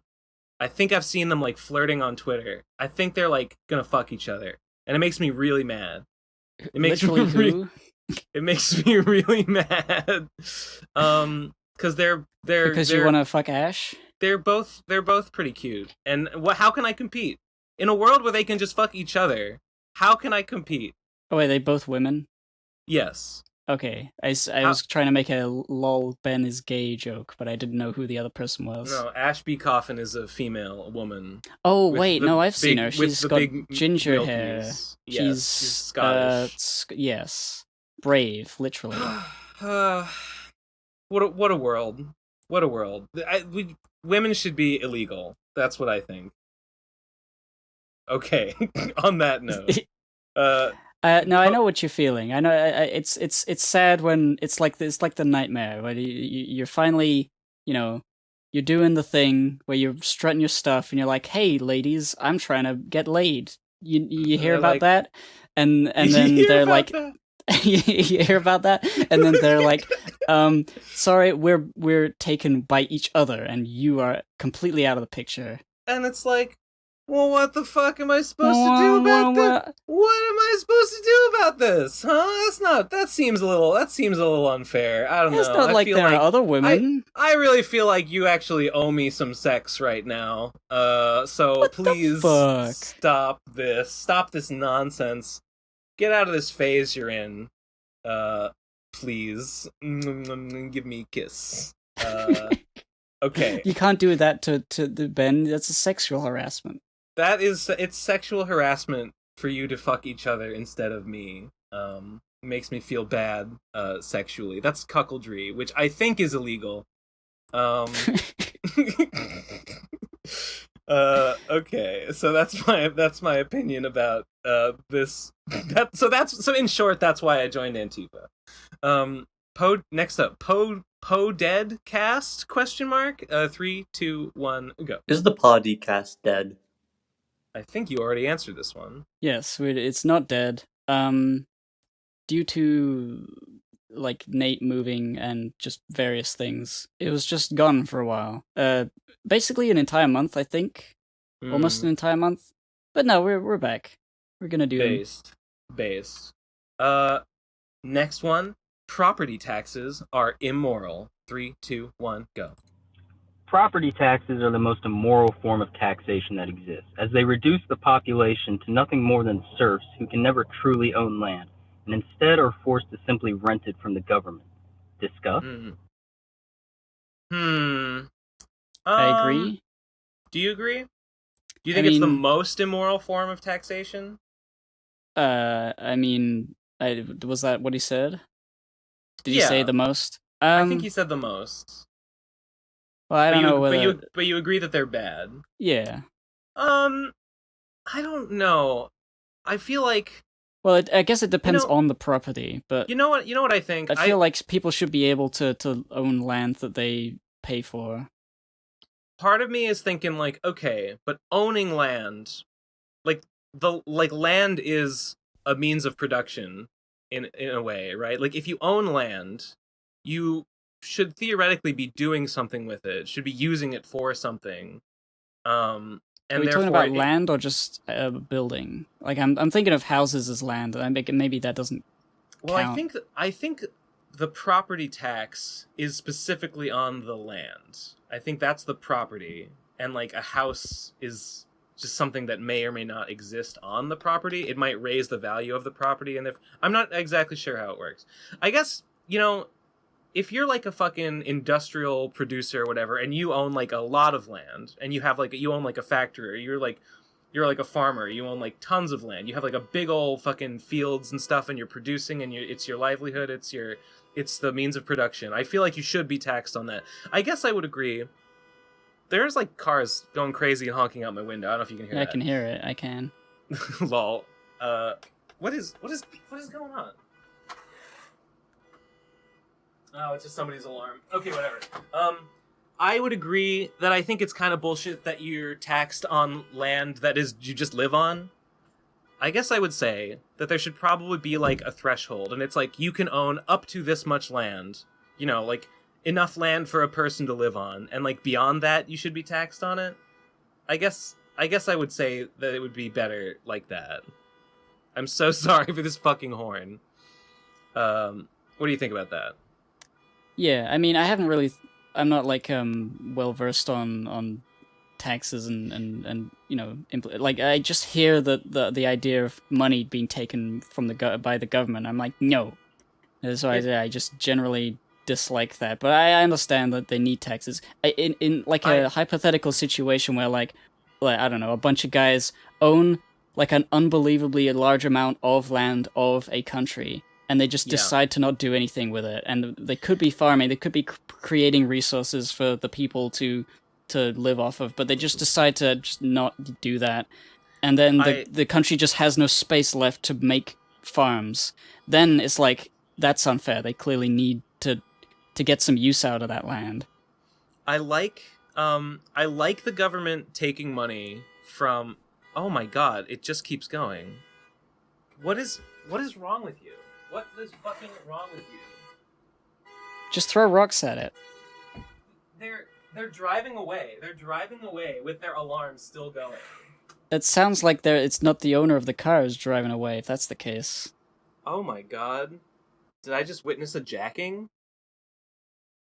I mean, Dude, I don't sick. know. I don't know. Dude, what's the number plate? Say it out loud. I don't know. It's gone. I can't see it anymore. It went behind a tree. Very strange. Okay. All right. I like the government taking money from people who are making a ton of money off of stuff. I don't like the government taking money from people who are just trying to live. And so I agree. I do think it's kind of bullshit that like if you don't own a property, you know, you rent a property, you're paying your landlord or whatever. But even if you buy the property, you still have to pay what is effectively a kind of rent, to the government, just to like live in a house that you own. I do think that's bullshit. You should be like, especially if you fucking pay the money. I mean, I think that housing is a human right and should be free. But if we're not going to do that, I think if you fucking buy it, you shouldn't have to pay.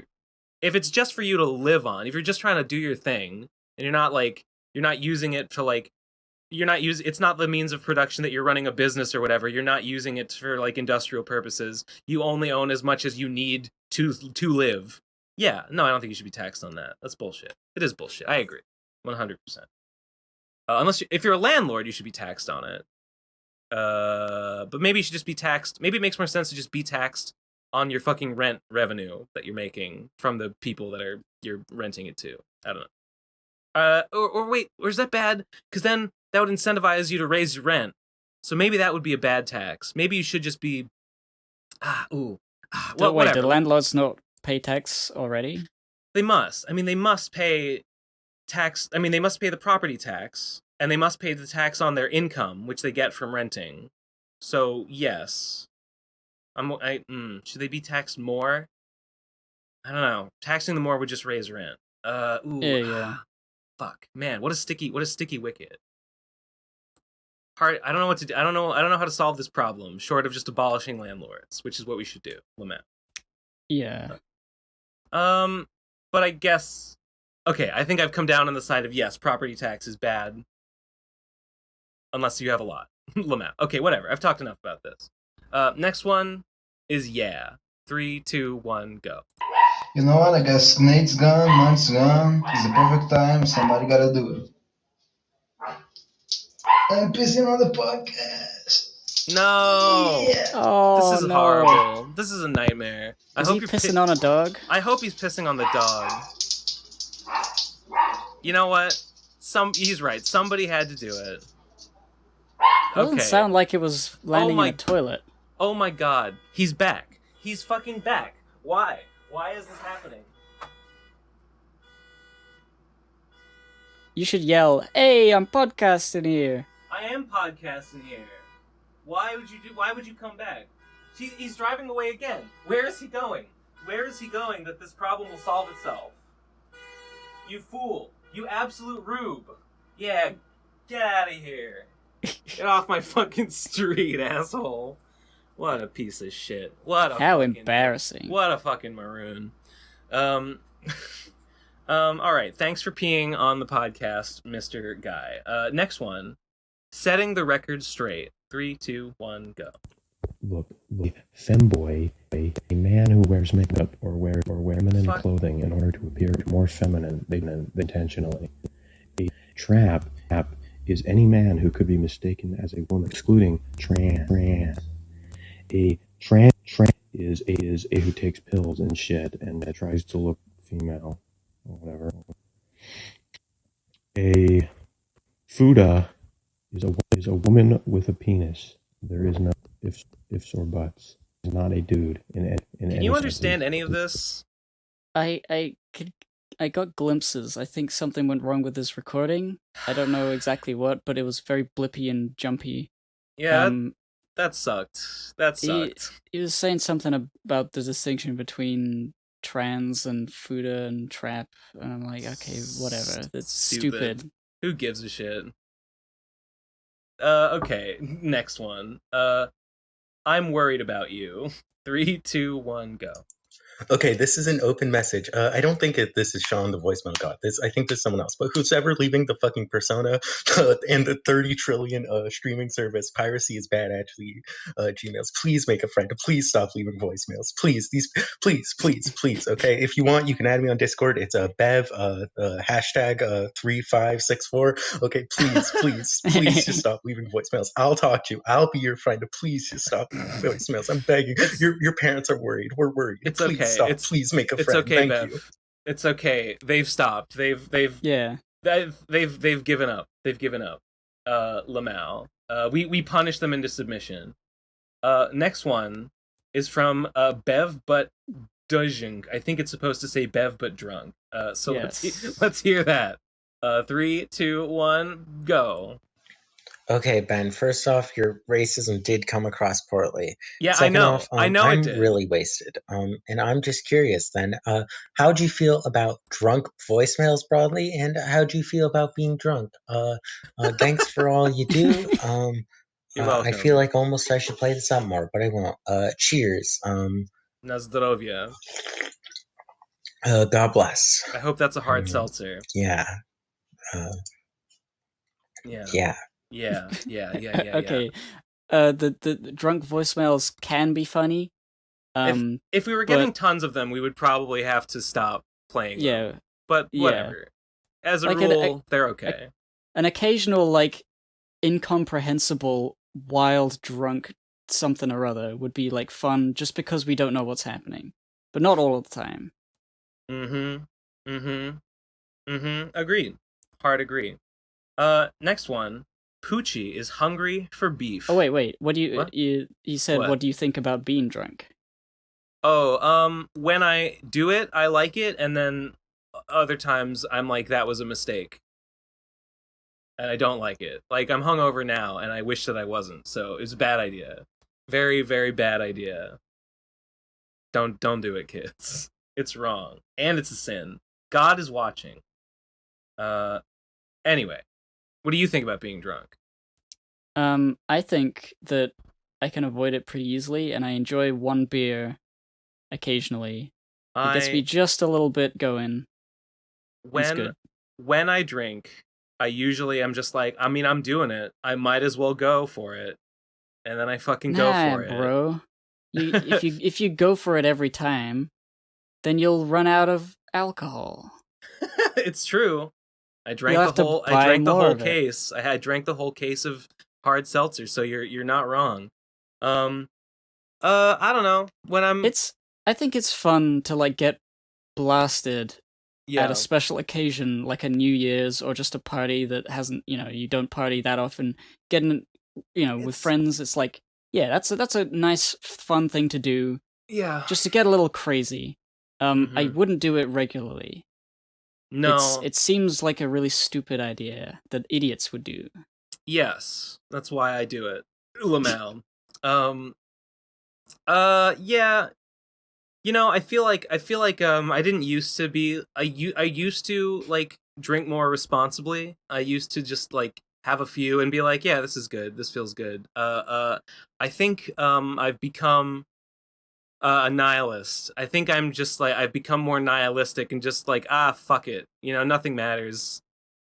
Just fucking down it. Just fucking lose yourself in the moment.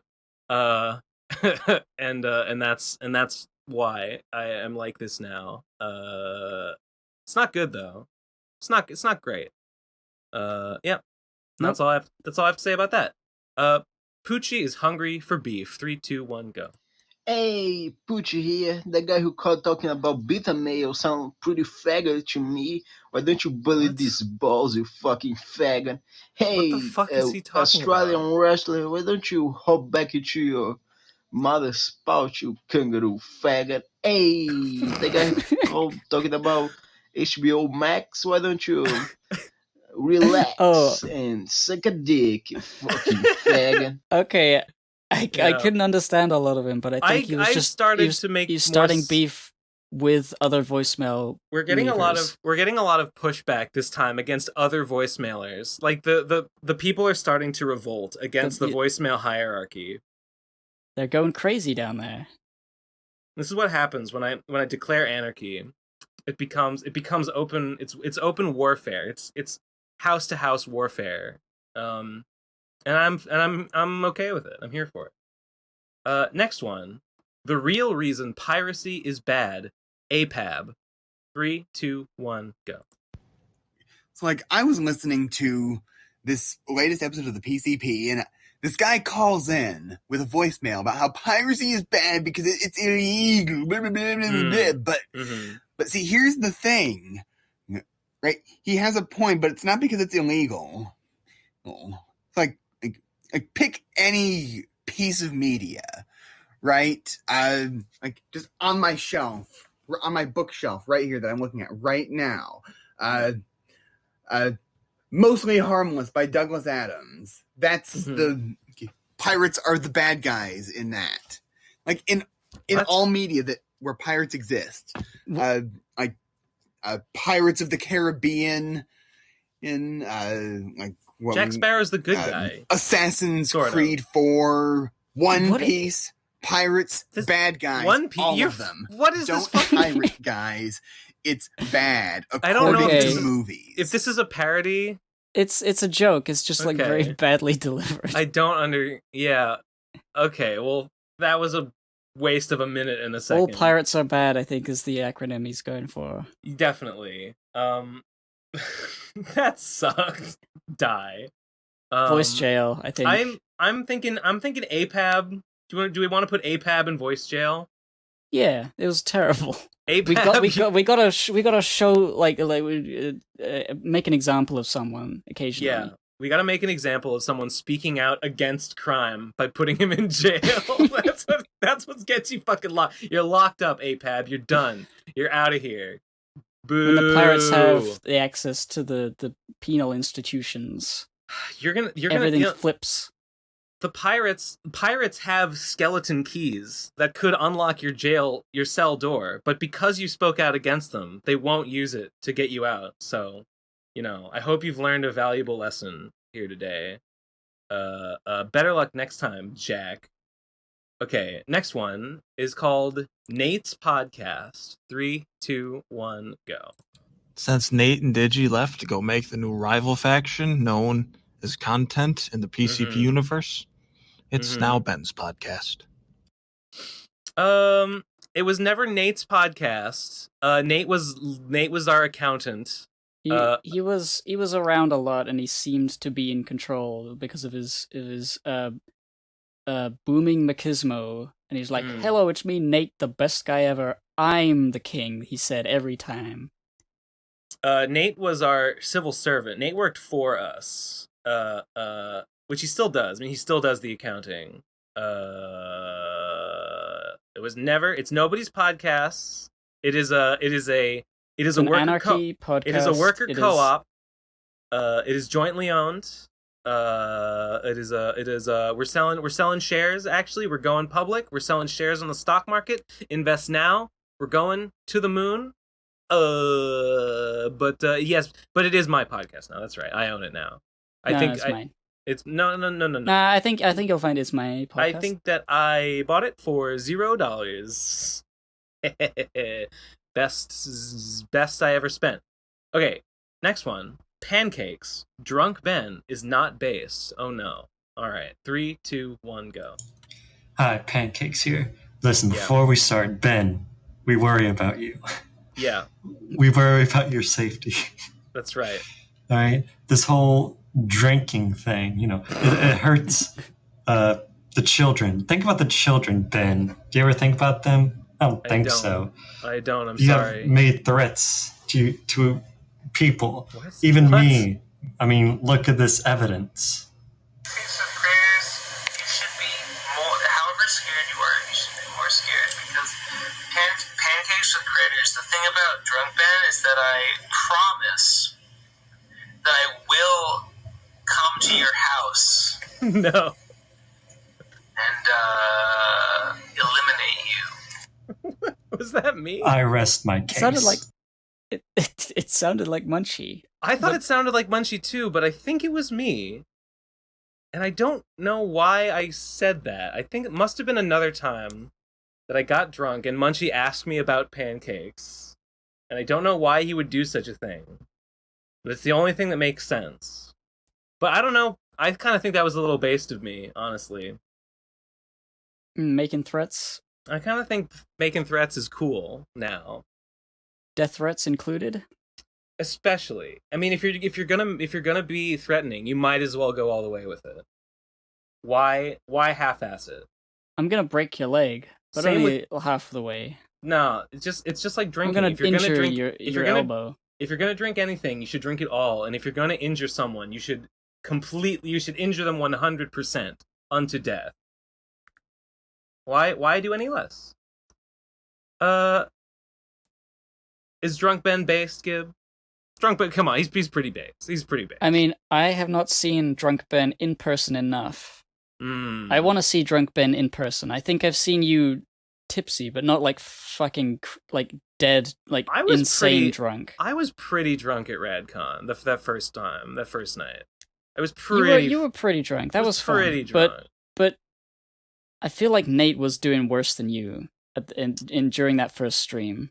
Yeah, I think that's true. I did have to throw up though. I mean, there's that famous gif of you, like, explaining something to Nate, who is sitting there like no energy and like completely dead eyes, like oh.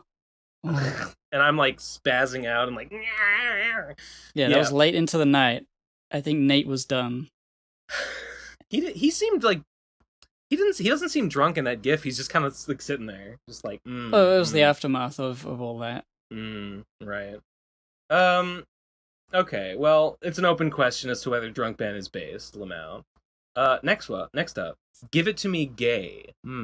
3, 2, 1, go. Hi. It is my goal to deal better with interrupting and getting interrupted. So, suppose we're in a social or political conversation. Do you have a morality on talking over someone in one of these situations? Would you be satisfied about your ability to get your words across? And do you ever seize back the topic after someone interrupted you? How do you do that respectfully? I've learned to never interrupt. I always let others finish, also when they're interrupting me. Now I never tell stories and also confuse people who thought I was finished talking. I know this feel. Sometimes, I mean, historically on the PCP, I have started a story and been interrupted by somebody thinking that my point was over and that I didn't have anything more to say, and I couldn't wrestle back the conversation to finish my point. Occasionally, when I got the chance, I just forgot what I was going to say, and it sucks. Unacceptable. Someone should be punished for that. Yeah, so I think in a real life conversation, you could use body language a little easier to like make it clear that you're not done, or like I don't think saying excuse me, I wasn't finished. That's like sort of brings the room down. Yeah. I think what you should try to do is if people are trying to interrupt you, you like jump into the headline of your next point. Like if you're trying to set something up, and they're not letting you set it up, just go straight into the weird thing that is the main point, and then they'll be like, wait, what? And then you can explain afterwards. If you somebody can explain the setup after the punch. If somebody interrupts you, then like it's automatically okay for you to interrupt them back. If they sort of like psych you out, like you're talking, they start talking, and you continue talking, and you both are talking at the same time, and you're sort of playing chicken, like who's gonna stop and let the other person speak first. I think if you were the one talking already, you're allowed to snap and say, "Shut the fuck up, I'm speaking." Yeah. I'm okay. I'm not opposed to interrupting all the time. I think if you need, okay, if you're saying something and then someone else changes the topic and you weren't done, then I think it's okay to interrupt them to bring it back to what you were gonna say. I think that if someone is talking about something and you feel like you have a really important point to make, I think,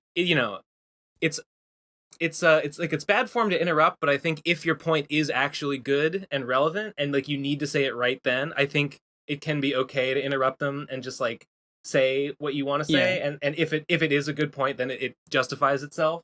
So it's kind of a gamble. It's a gamble. If you make a bad point that way, then you look like an asshole. I've noticed, Ben, your way of doing that is to repeat the thing you had just been interrupted with louder. Really? And just repeat it until you're sure that you have the room again, and then you continue the sentence, because it's sort of like annoying to hear. But just, and then like you're all right, fine. I'll let you finish your thing. You're clearly trying to say a thing. Wait, that's me. I'm saying, but just. I mean, everybody does that to some extent, but like it is. Yeah. I've noticed that you do it as well. That's probably true. When it comes to like a Nate versus you thing, that you need to finish your point, you haven't finished it yet. You do that. I feel like Nate interrupts me, and I interrupt him back, and because of that, people say that like we both are interruptee. I don't think I'm that interruptee. I think I'm pretty good about letting people talk. It's only when I get interrupted, or I think that it's only when I get interrupted that I become interruptee back, but I don't know. I don't think it's necessarily always that. I think it's just when you haven't quite got to the point. And you're here's the money shot. Here's the thing that I was building to. I gotta say it. Yeah.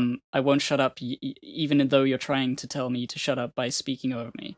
Right. Well, yeah. And it's like, I think that makes sense. It's a good tactic. It works. You can't if you're on a roll. If you're on a roll, you can't let some idiot come in and knock you off it. You can't let some idiot redirect your momentum like that. Fuck you up. Ruin the climax. You gotta go for it. You gotta just barrel on into the horizon. Do you hear the horn again? This fucking idiot. This fucking idiot is back. Is he just like? Is it his car? And he's like, "Why is the alarm going? Oh gosh, how embarrassing!" And he doesn't know what he's doing. I don't know, but it stopped. It stopped. Why is this a problem? Why does this keep happening? What a fucking what a maroon. Anyway. Anything else to say about interrupting? Don't be a honking car. That guy is the worst about it. That guy is cutting me off. I was building to something and he ruined it. Okay, next one. Sheepolution about Animorphs. 3, 2, 1, go. Hey Tom, just wanted to thank you for letting me know that Animorphs is actually good. Only watch the first bit of your lecture before deciding I'm gonna read it myself. Or listen to it, actually. Some company, I forgot the name, is making audiobooks for all the books. And the quality is really good. Too bad it's gonna take ages before the audiobooks are made. Right now they only have the first 10, and I think the coronavirus delayed the production. I'm at book 4 now. I do have some pet peeves, like why aren't they collecting tons of animal morphs right away? But I can forgive those. Book 3 with Tobias was really, really sad. Such a unique and interesting character study. So yeah, thanks a lot. Too bad I can't read discussions and forums since I don't want to be spoiled, but I'll get there. Cheers. Man, imagine reading Animorphs. I can't. I've never seen it. I mean, I read Animorphs when I was in like 2nd grade, 3rd grade or 4th grade or whatever. Like that's the market. I don't know. An audio, they're really short. Like an audio, like 10 Animorphs books. Like each one's got to take like fucking like 2 hours tops. Like they're only like 100 or 200 pages, if that. They're very small. But that sort of length makes me feel like I could just easily read it. Yeah, they're basically light novels. I think that got said in the lecture. But I don't remember. Okay, you say they don't. You say why? I don't know if I should talk about it if I'm going to spoil, but I kind of thought that they do. Like one of the first things they do, maybe not immediately, but there is sort of like an early arc where they go. This is like right at the beginning. They go to the zoo and they get some really good like morphs, right? Like they get their iconic like. Rachel gets the bear, and Jake gets the tiger, and Marco gets the gorilla, and so on and so forth. Can they have a finite number of morphs? No, they can have as many as they want, I think. So yeah, I guess there really is no reason why they're not just getting as many as they can all the time. They are a little bit, I guess they're a little conservative with it. They're a little bit like, they only get a new one if they're like, I need to accomplish a specific task. Perhaps this animal would help me do so. I must go find it out and touch it, and now I can do it. Yes. Yes. Narratively, that would be the easiest way to keep things fresh. Yeah, instead of just like have like the first couple books is just like, oh, an ant. Oh, there's an ant in my room. I gotta get the ant. Okay, got it. Oh, a spider. Oh, I gotta get the spider. Okay, I got the spider. Oh, there's a bird. I gotta shoot the bird in the wing so it falls to the ground, and I go and get it while it's not before it dies. Okay, I got the bird. Now another bird. We could go to a bird sanctuary or a petting zoo. We could pet all the animals. We get all the things. You could swim with dolphins. Oh, we gotta go do that. Yeah, and then that's just the whole series. It's like there is an alien invasion happening, but like they're not engaging with it at all. They're just like going to like meet animals and like no, I'm not ready. I'm not ready to fight them yet. No, I'm not ready. I need a silverback. I need a giraffe. I gotta go to the aquarium. I gotta go to the zoo. Yes. I'm gonna go find a killer whale. BRB. Yeah, exactly. Oh boy. So good job. Good job reading Animorphs, I guess. I really liked the like side books, like the side stories, like the Andalite Chronicles and the Hork-Bajir Chronicles and stuff. They're like much bigger, and I thought those were fucking cool as hell. But I don't know. I'm remembering the lecture now. It's such a great little story. It is. All of that lore, all that stuff. It's inventive. Strange. It's like a strange thing that these books exist and are the way they are. They're like fucking scary. I don't know. But it's cool. It's cool shit. All right. Next one. I think this is the last one. Is fuck. 3, 2, 1, go. Fuck, Munchie leaving the PCP just hit me hard, man. Mage leaving was sad. Like Mage, Jess was already out when I started listening to you guys, but Munchie, he's like 3 days younger than me.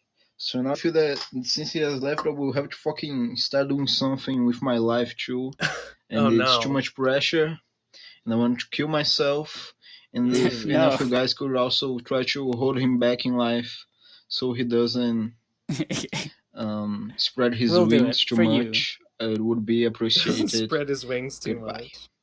Yeah, we'll hold him back just so that you can be on a similar level to him. I hate this attitude so much. This really, maybe I'm crazy. Maybe I'm like taking it too seriously. But this attitude of like, oh, so and so left the podcast to go and like do because they had something better to do, like because they had to spread their wings and move on to greener pastures. Like what greener pastures? Like what are they doing instead? What is anyone doing with their like 2 hours on a Sunday afternoon that is like so important that like being on the fucking podcast would have prevented them from doing? I know the answer. It's nothing. This is like a complete this is like a total like false perception.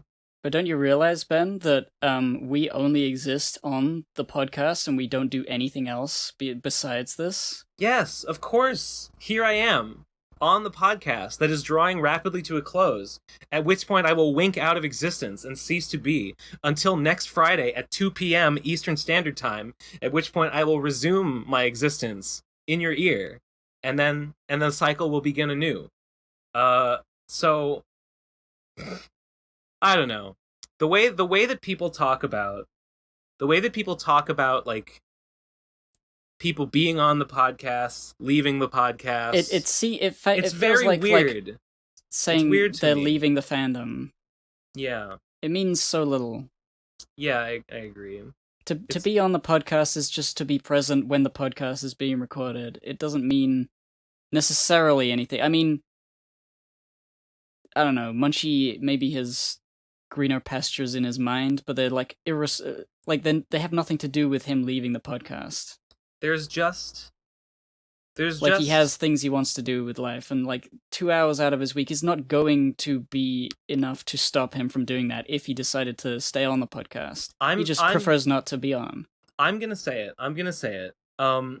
Being on the PCP is like such a like low commitment thing. It is like such an easy thing to do. I actually kind of feel like not doing it is like irresponsible, and I'm kind of like every week I'm kind of like shaking my head at all these people that are not on. I'm like, what are you doing? Like, what are you thinking? Why? You're fucking up. That's how I feel. It does not make any sense to me. I hope I'm not coming off like whiny or anything. I hope I'm not coming off like a little bitch this episode. But I guess if I am, I don't know, maybe I just am a little bitch. Maybe it's just up to the viewer to decide. I mean, it's fair to be like, where's everybody? Where's everybody? It's been Yumi and Tom for a while. Yeah. And before that was Yumi, Tom, and Nate for a while. I just want it to be known that like it doesn't that I don't understand it. I do not understand the thinking that leads to people not being on the podcast, people leaving the podcast or whatever. It's bizarre. I don't know, that's how I feel about it.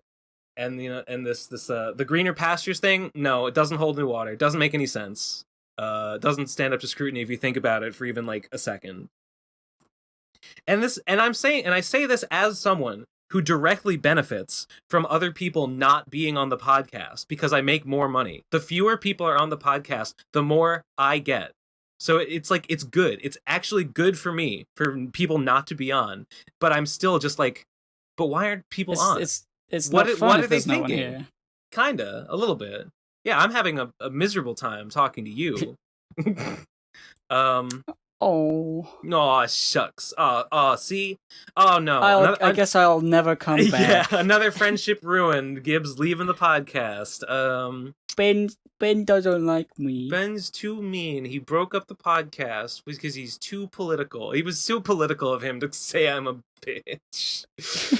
Okay. I've spieled about that for long enough, I think. I don't know. What do you think? I mean, people coming on the podcast, I would like them to come back. That's all I really have to say about it. Yeah, I agree. I like speaking to him. The money is like whatever. It's fun doing the show. It's fun speaking to people weekly. It's good. Yeah. It's I mean, I don't know. Not every time is it like sunshine and rainbows, but like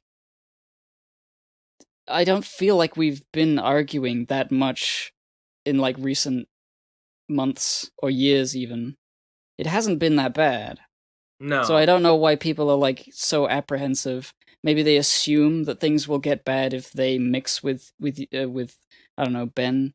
If Nate comes back and then suddenly we'll become political. We haven't talked about politics really that much. And it hasn't been like very contentious stuff. If it has, but like if Nate comes back, does he think that there will be like a bunch of politics? I mean, the times when I get mad about politics are generally the times that Nate or someone else says something political that I disagree with, and then I have to talk about it. I feel like that's when I get that. And it's not fair. It's not me. It's not just a me problem, but everyone says, oh, Ben's political. Oh, Ben gets mad about stuff. Ben's mean. Ben yells at people and is cruel. It's very stupid. It's very small brain, smooth brain opinion to have. I don't know. Is this like this is like a is it a bad look to be here on the podcast discussing like why isn't anyone on the podcast anymore? Is that cringe? I mean, maybe people have reasons and that we're not like thinking about, and they'll be like, come on guys, it's this reason that I'm not here. So it's like whatever. Like I don't think it's too much of a bad look, because it's like the viewers feel the same. I think a lot of people are just sort of like, where is everyone? It's a very like visceral feeling that is happening. Yeah. I guess I'm just as confused about it as you are, dear viewer, dear listener. Hey, we got another one. One. Do we have it? Wait. From our boy Margar. He sent it 40 minutes ago. Just now. Yeah. Let's give it a listen. Margar, save us. Save us from this hell. 3, 2, 1, go. Margar here. It's week 3 in Voice Jail, the living hell. They've got me breaking rocks, making license plates. I'm not being paid a cent. None of us in here are. I've started to have correspondence with some of the other inmates in the prison here, and no one is being paid. It is slave labor, to be frank. It's legal. It's legal in the United States. Many of the people in here are innocent as I am. I am convinced that we were not sent here because of the crimes we committed. We were convicted because they wanted our labor, and they made up crimes so that we could get in here. We need reform. We need abolition fully of the PC police state. I can't believe that you would spout such insane conspiracy theories as positing the existence of the prison industrial complex. Absolutely ridiculous, Margar. I hope, tell your new friend APAB, who's in there now, hello for me, and get back to busting rocks. Yeah, those rocks won't bust themselves. No. We need that labor. We need it more than... We need you to do that labor more than you need not to do it. So we're causing a net increase in the happiness of the world. It's good. Trust me. You're doing this.